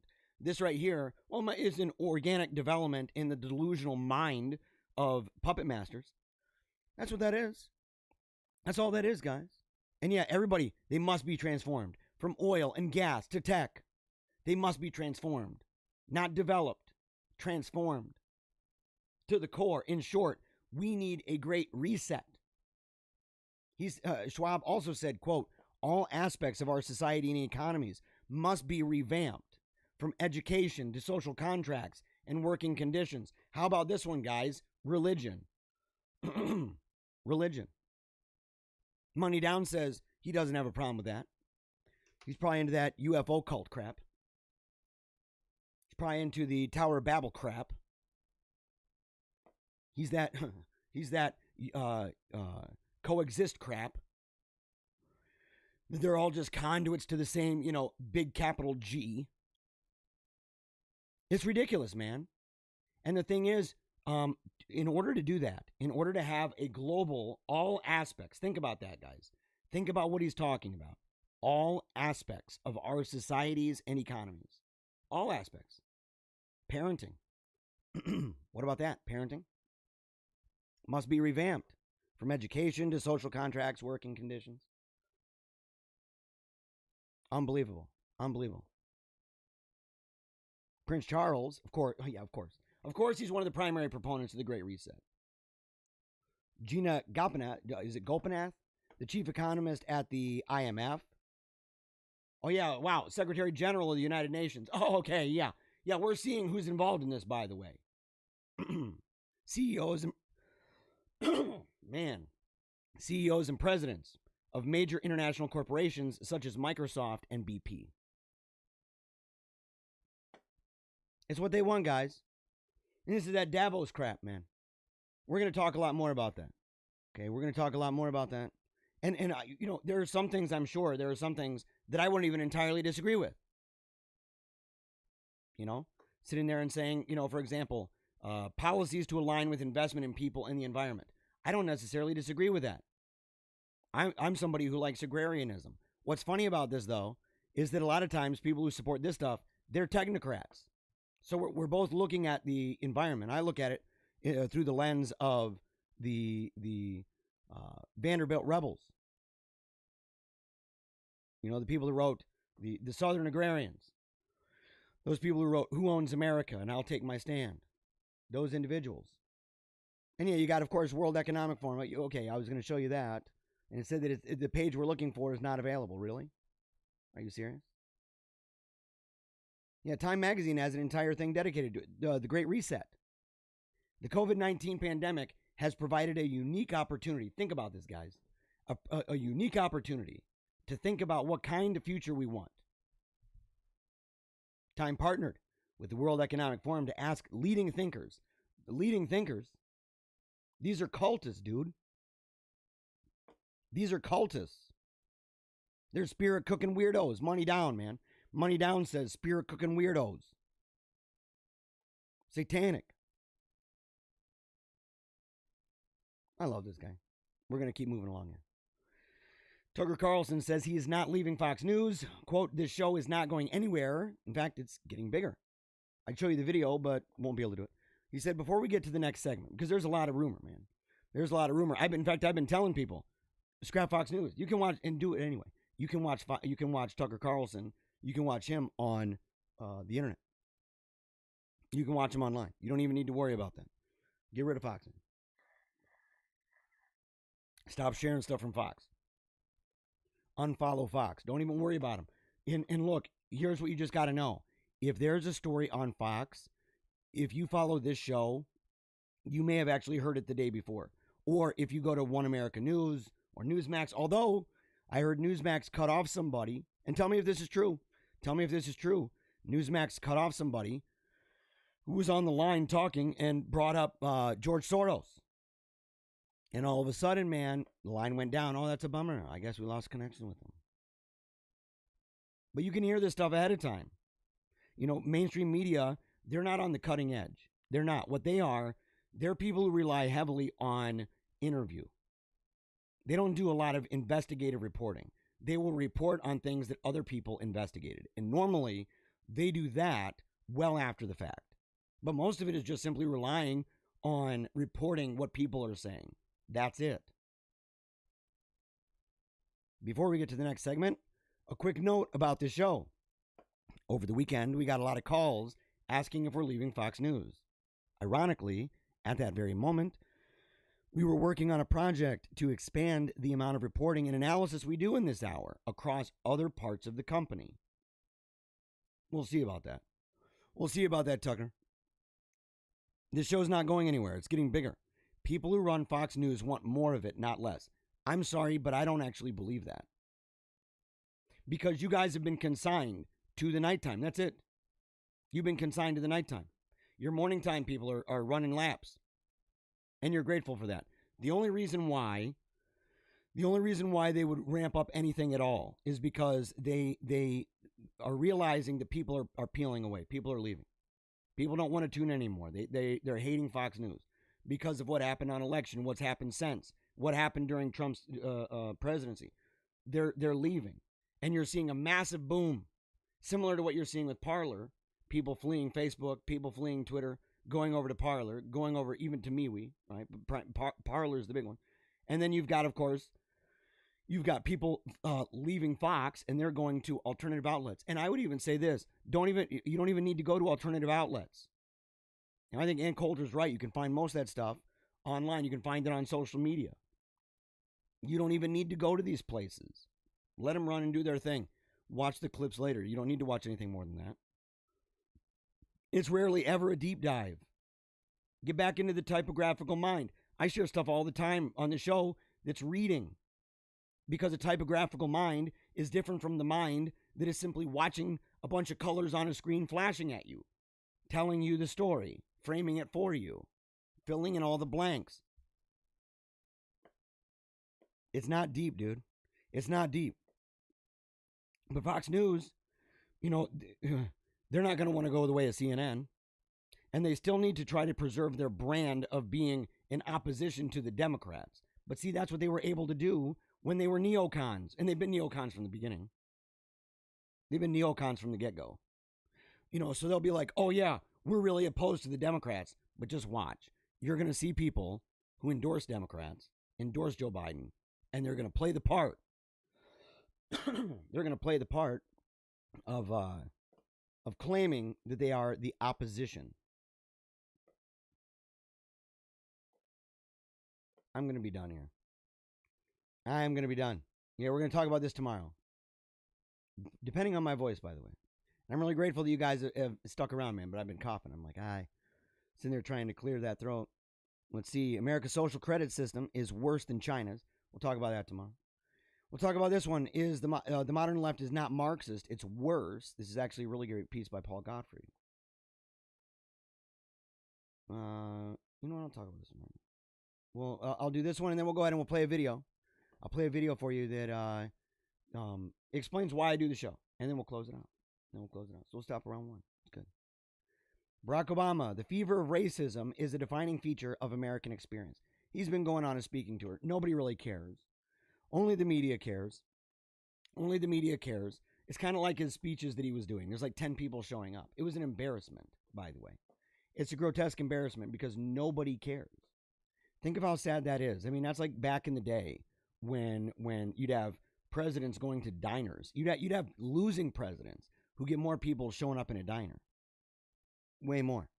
Nobody cares about him. But he says that fever of racism, as you said, that has been a defining feature of a lot of our life. Adding that he never believed that Americans were living in a post-racial era. Probably not. Because it's highly unlikely that there will ever be one, especially since the people who are advancing the idea of a post-racial era are themselves some of the most racialist people in the world. They divide everybody up by their race. In fact, they can't stop talking about it. The idea of seeing people because of the quality and character, seeing them that way, it's just fake. It's just completely fake. In fact, these individuals don't even realize how much of race realists they actually are. It's weird because they will condemn race realism. They'll condemn that. And I don't even entirely disagree with claims made by that. But the difference being that the race realist is saying that we're stuck in that and that it's a hard line. And then you've got people in the post-racialist group that the entire time they're talking in much the same way as the race realist group, dividing everybody up by their race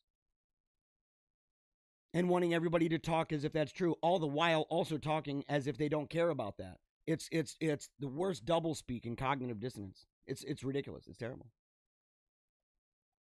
Obama argued that some Americans had a backlash to his presidency simply because he was the first black president. You know what's crazy?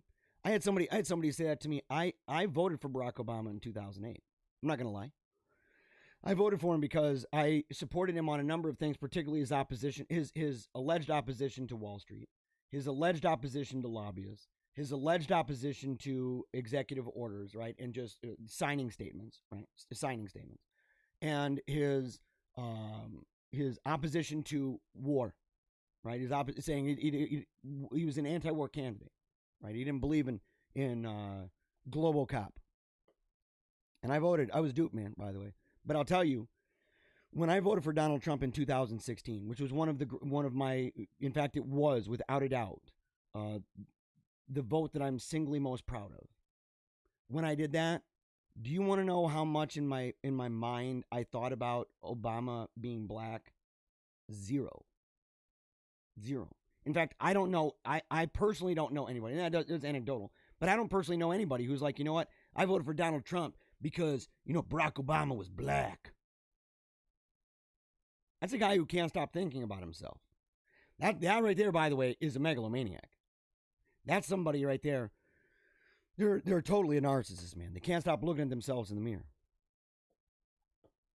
I think what did happen during my presidency was, yes, a backlash among some people. Okay, some people. Okay, I got you. What the 3,000 snake handling KKK members? Is that what you're talking about?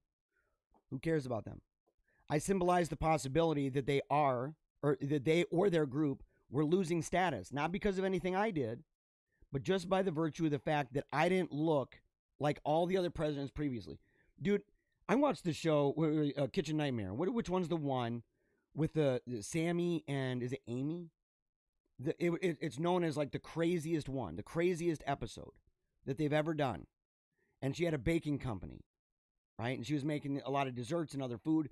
and that person, she could not, you could go back and say that the food was no good, and she would just simply turn it around as if you were a terrible person and she makes perfect food and nobody complains. It was delusional. It was so delusional that oh boy, host the show, Gordon Ramsay, he did something he'd never done.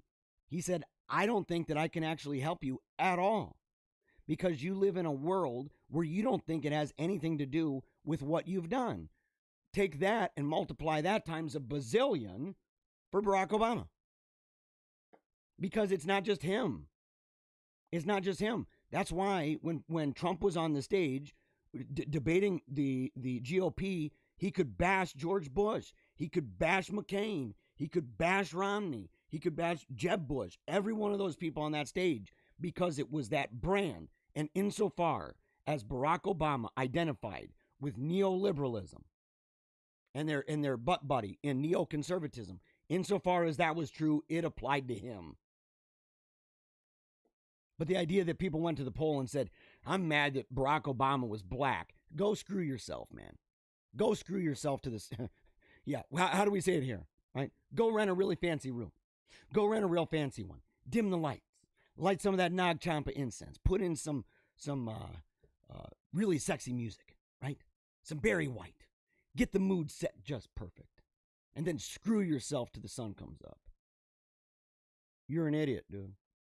And you're a has-been. You're a has-been even to your own party, which is really sad. It's really sad. He said, it would surprise me if changing demographics in the growing Latino population didn't scare a certain segment of this population. You know, that's the thing. Like when people say the growing demographic, these are individuals that treat it as if that, number one, that would never happen. I think that what's a problem is the idea that with any growing segment, any demographic, insofar as a demographic does not become American, right, and insists on the idea of a hyphen and says, well, this is what I am. I am not American first. I'm not trying to be entirely part of this society, and I don't want to get rid of where I came from. I'm going to retain my identity in both and become hyphenated. That's worrisome, especially in a world where you've got people on his side of the aisle who just flat out hate America. I mean, there's not even a question about it. They hate the founding. They hate the founders. They hate the idea. They hate the fact that we even landed here. Now, they don't want to give it back. They don't want to give it back. Why not? Because they love power, they love money, and they hate you. They hate America. We've known it. We have known that for a long time. Obama signaled optimism that younger Americans carried less racial baggage. No, not really. Not really. In fact, they may be some of the worst because they're the ones that will sit there and be like, you know what? I'm a white person. I can't center myself even if I've got a good idea. I need to, do the affirmative action thing with ideas too. It's ridiculous. Oh, yeah. And he cited the George Floyd protests as a sign of progress. What, where they were burning down cities, you weirdo? Where they were burning down cities? Where they've been mugging the daylights out of people? What a joke, dude. This guy's a joke. Why am I even talking about it? Last thing, quote, I think what happened this summer with George Floyd was so important, where you saw at least some shift in the general population in recognizing that there's real racial bias in how our criminal laws are applied and how policing operates in this country. Here's the thing, man. Here's the thing, bro, is that's not a difference. That's not a difference. And you want to know why it's not a difference? Because if a white dude is resisting arrest in the way that he was resisting arrest, he would be treated much the same way. More than that, if a white dude was eating the kind of drugs that guy was eating and smoking the kind of drugs that guy was smoking and hyperventilating the way that guy was hyperventilating, saying that he couldn't breathe in the car in the same way that George Floyd said before he even was touched that he could not breathe, it would probably turn out the same way. Probably turn out the same way. Obama, you're a joke. You're a has-been. You got to go home, buddy. You got to go home. Nobody cares. Look at this guy. It's really sad, man. He could have been much better. Believe me. He could have actually been much, much better. All right. To the comments real quick. Then we're going to go to the video and we're over. Let's see.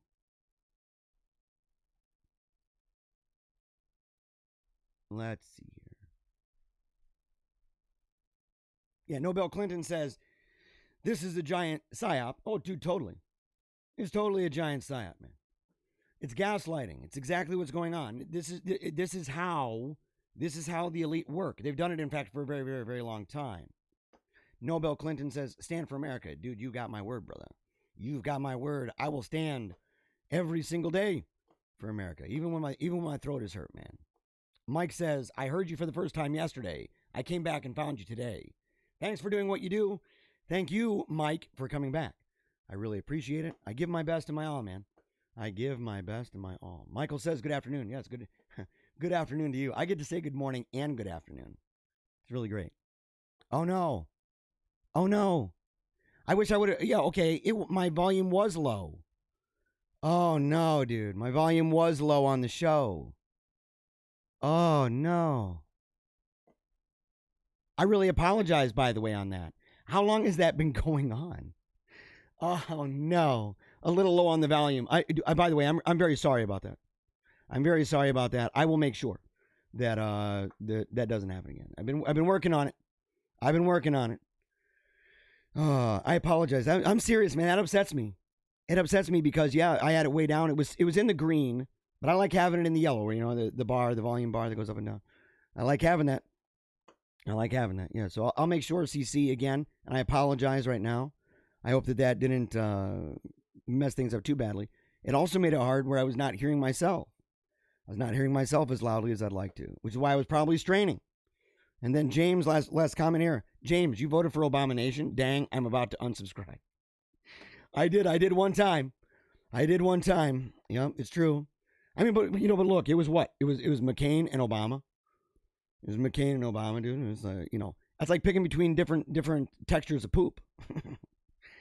Different textures of poop, same content. Same content, dude. Yeah, it's real bad. Real bad. Oh. Yeah, so I appreciate it. And again, yeah, so CC, you heard it. Dale gracias. Yes, man, for sure. And look, I appreciate that you came. I hope you come back again tomorrow. We will, hopefully my voice will be better. After the show, it's going to be off. Right? I'm going to zip the lip, man. Zip the lip. I got to let that throat heal up. Because I gave it my best. And by the way, CC, if you want to hear the speech that I've been talking about throughout the show, you can find that speech at youtube.com/paleocrat. I shared it last night. Or you can hear the speech. I'll share it as soon as this show's over. It'll be probably up by 2 o'clock. 2 o'clock over at paleocratdiaries.com. It's an amazing speech. Tons of people love it. It's genius. It's genius, if I can say so myself. Okay, we are going to talk right now. I'm going to go ahead and play this video. It's a little bit longer, but it has to do. In fact, let's go over here. Let's see. Main banner. Okay. So here's the thing. It's a little bit longer, but it tells the story. It tells the story of why I do what I do. It says, why am I waking up now every single day? What is that all about? Why am I not waking up every day, but waking up to do this? Why am I working so hard at night? Why am I on a microphone when I've got Tone Loc getting big and strong in my throat? Why am I doing that? Why am I putting myself out there? Why am I wearing the Trump hat in public? Why am I going to rallies and talking about this stuff? Why am I talking about all the leaks? And why am I talking about all of the plans, the color revolution, the Great Reset? Why am I talking about this stuff? Putting myself on the line all over the place. And the reason why goes back to my family and to my daughter, to God, to gifts and talents that God has given me. And this conviction that you simply got to give it everything you've got. And we do this show in particular because I could do blogs. I used to do that. I'm a journalist by education. I could simply do articles every day. I've thought about it. In fact, I was offered a job over at LifeSite News once. Turned it down. But I could do that kind of thing. I could do that. It'd be a whole bunch of fun. I enjoy blogging. I should do way more of it. But I'm cranking out 3 hours, 2 to 3 hours a day on this microphone. 2 to 3 hours a day on the microphone. And the question is why? And the reason why I've chosen to do this particular thing is because we made a sacrifice to send our kids to a private Catholic classical education school called Sacred Heart Academy. And it's a sacrifice for many different reasons. One of those being it costs some money. It costs some money. And I showed a commercial for the school. I'll probably show it again tomorrow. In fact, I'll start incorporating that, maybe even just as a commercial for the show, like during the show.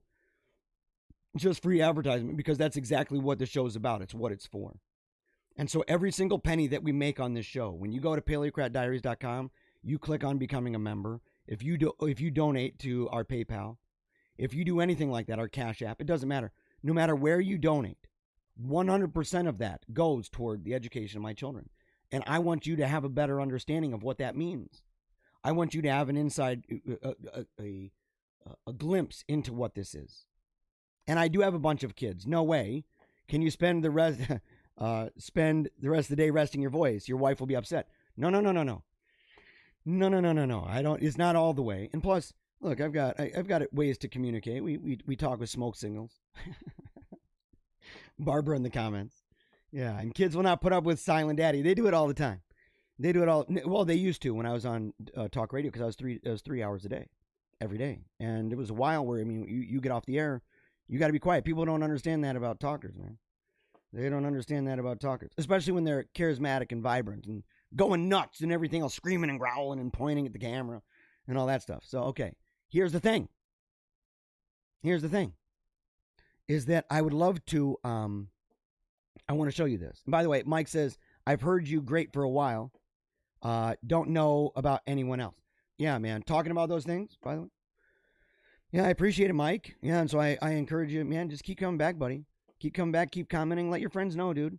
Let your friends know that you listen to this show. Let them know that this show rocks. If you love this show, if you think we're doing stuff that other shows aren't doing, and if you think that the commentary on this show is awesome, and you love the mission that we're about, the mix of funny stories with emotional stories, with hard-hitting and deep dive analysis of current events, and even more reading. Sometimes we read from books, like even stuff with kids and family, that we have fun howling at the sun. If you love that stuff, man, and you think that it would better other people, that it would be a good ingredient in their life to make their life even better and brighter than it already is, and that the stories of our daughter and of our children, and of, like we talked today about the marriage. I mean, I was a tearjerker, man. People were crying.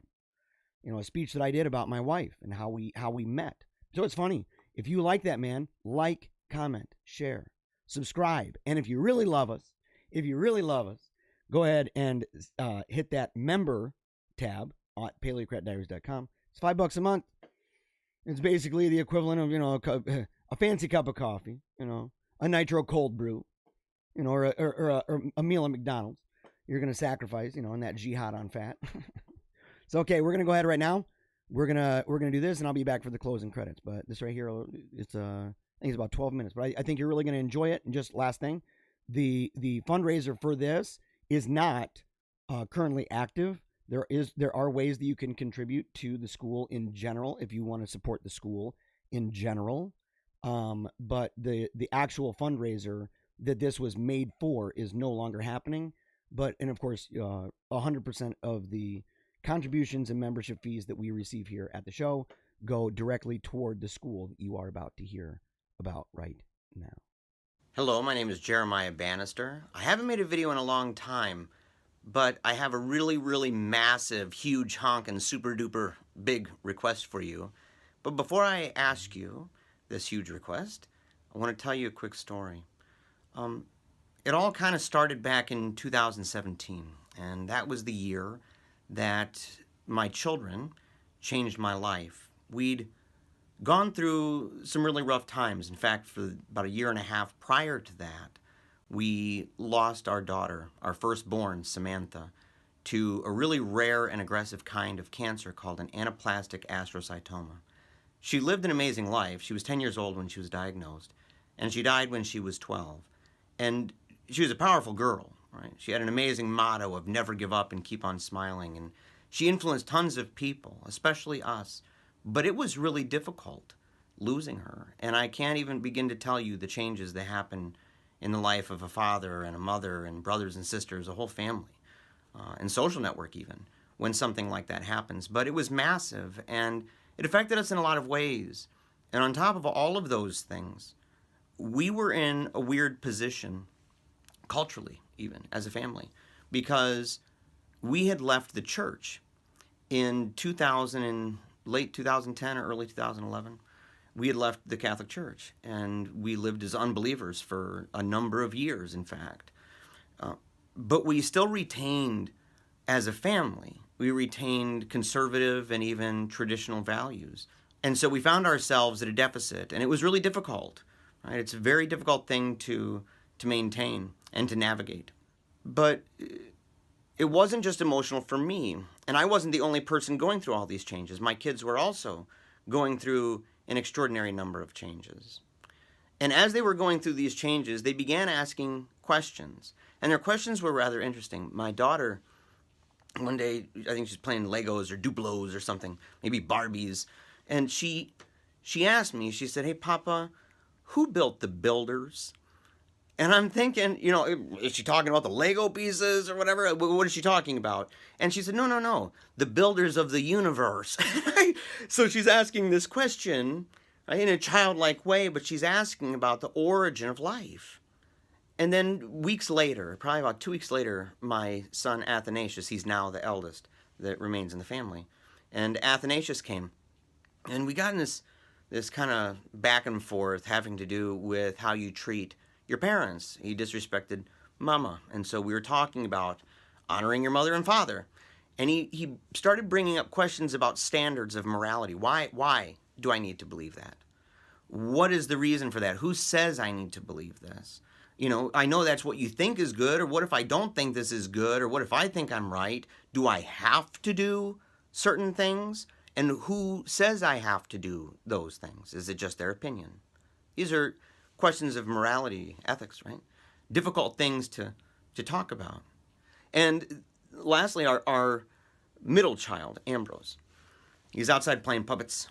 And he said, "Papa, I need to talk to you in private." And I said, "Okay." So we went inside and went up to his room. He closed the door, and I sat on his bed. And he kind of takes a breath for a minute, and he says, "I pray." Now, we'd never prayed as a family. Not since he'd been born. And so there was no way that he learned this from us. And I didn't know where he'd be learning it from. I was suspicious, though. Right? Where is he learning this? And I kind of joked with him about it, almost in a demeaning way a little bit. I said, "Well, does God, talk to you?" And I thought in my heart in a way that, well, he's just going to think, I'm just talking about myself, nothing's happening, I'm going to stop. But his answer surprised me. He paused, and he looked down, and he kind of shuffled his little feet. And then he looked back at me, and he says, "No." He said, "It's not like God's talking in my ear or anything, but I still think it's the right thing to do." It was this real existential moment for me. It was so crazy. The place that they put me in, I started wondering if they were kind of conspiring with each other, right? Talking in secret, little whispers against Papa. And I got mad. I called family meeting right away. "Time out!" And I yelled, and everybody's freaking out. Whoa. And we go downstairs. I'm accusing each one of them. I'm pointing at them, and I'm grilling them. But they didn't conspire. There were no whispers between each other. It was independent. And they came to me independently, even privately, spontaneously, in fact. Some of the stuff just had to do with whatever happened to be in the moment. And as we were talking about it, Ambrose asks me this question that really did change the direction of our family ever since. He said, "Papa, are we Catholic?" Now, for those who may not realize this, my children, with the exception of Samantha, who passed away, my children are named after doctors of the church. Okay? So not just saints, they're like mega saints. And so we talked to them and said, "Well, we're unbelievers. We don't go to church. We don't believe in God. We haven't gone in a long time. But yes, you're named after them." And it was around Christmas time, and we'd already put up some of our ornamentation around the house. And every year, even when we weren't going to church, Ambrose's godmother would send us a nativity piece, and it's just a new thing to add. And we'd always put it up. And that little light went off in his head, and he said, "Well, maybe we can talk to my godmother, and we can go to church with her." And we thought we could get out of this. I thought that the godmother lived in Kalamazoo, where we used to live when we went to church at the same church as her. So we called her, and lo and behold, she moved to Grand Rapids. And so she lives in the same town as we do. And so there was no getting around this. She went to a local church. So we went. And again, lo and behold, as the procession begins and everything for the Christmas vigil, and then the priest walks by. And it's the priest we had when we were Catholic back in 2010. So it's the same guy. He's now stationed at a parish in Grand Rapids. So all of this stuff, I mean, it was wild. And there was a lot to think about that night. You know, I even talked to the priest afterward, and he said, "Welcome home, prodigal son." I wasn't even back in my heart yet.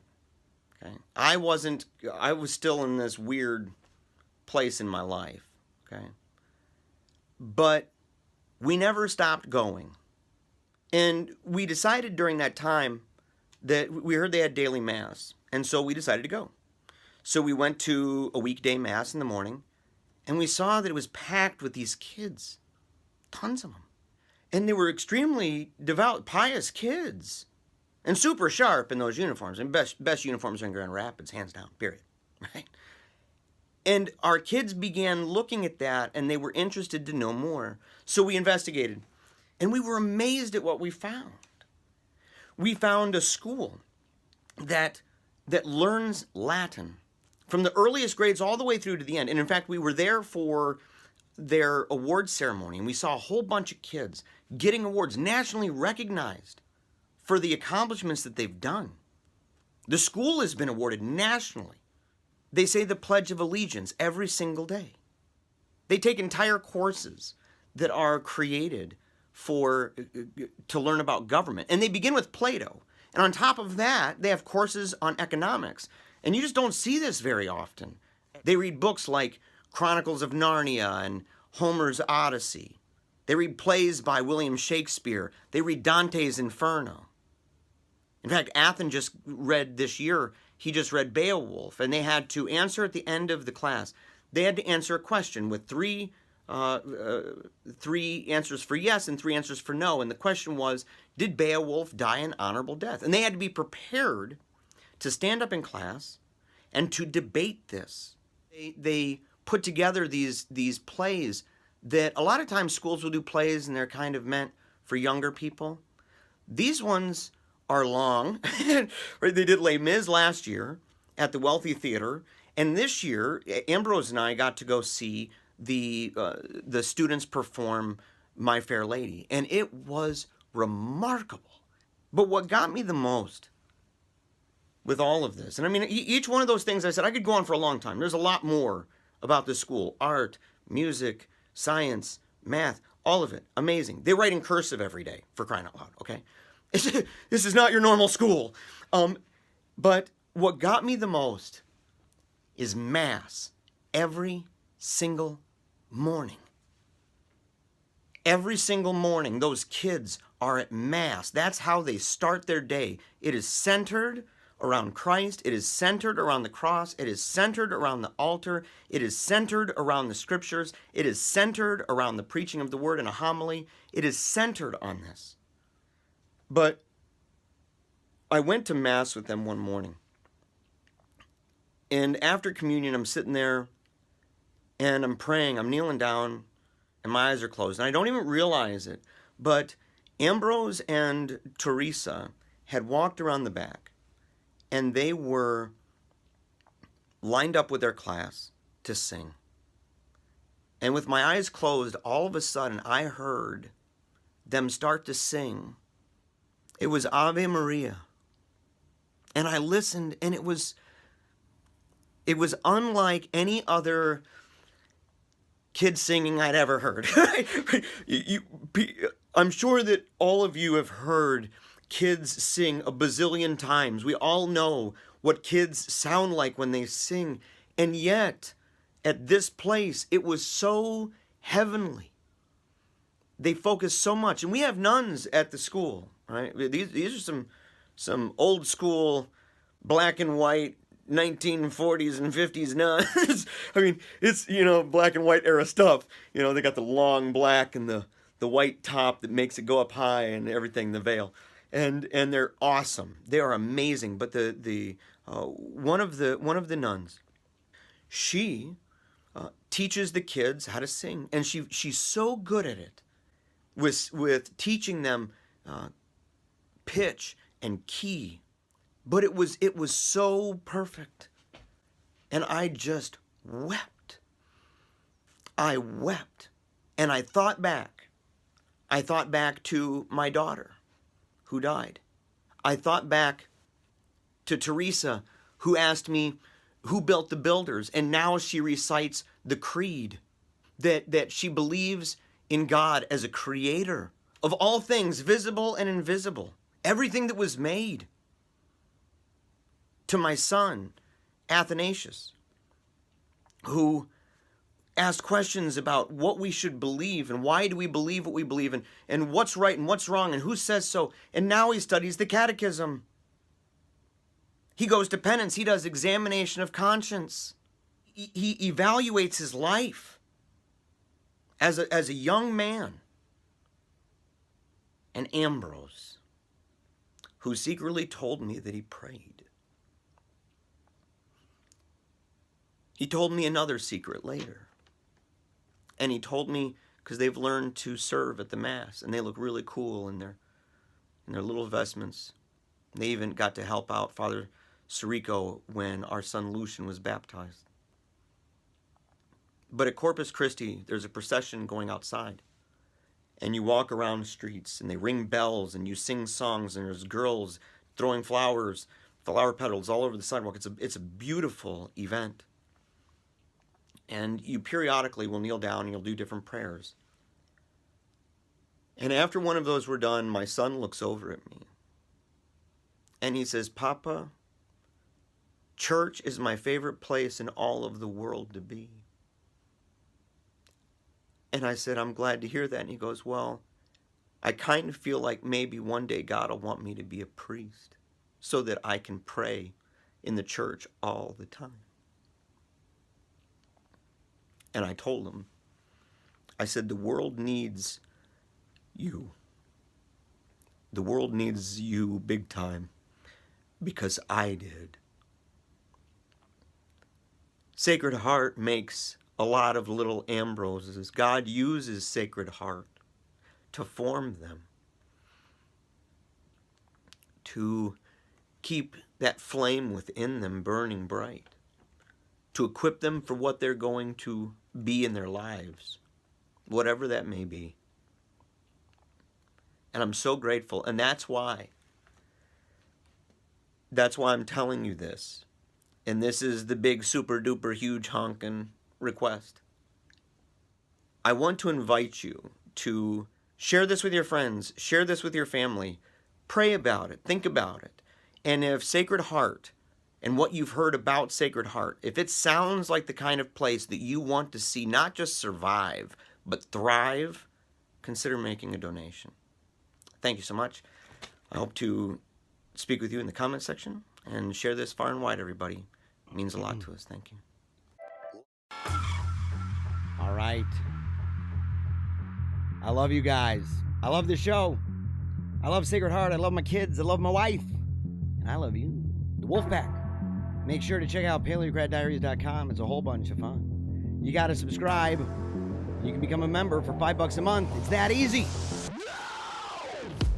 For interviews, if you'd like to be on the show, if you'd like for me to be on yours, if you'd like for me to come and do speeches at your church or club, group, organization, college, university, high school, doesn't matter. I've done it all before. You can contact us at paleocratdiaries@gmail.com or at paleocratdiaries.com. PaleocratDiaries.com, you would be able to go to the services pages.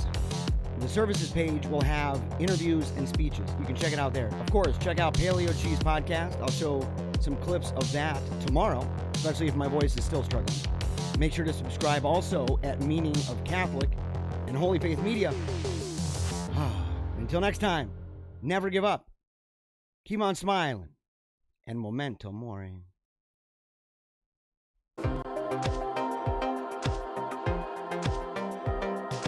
If I don't talk into microphones, I don't make that mad cash. Making all that money. Making that mad loot, right? Mind control.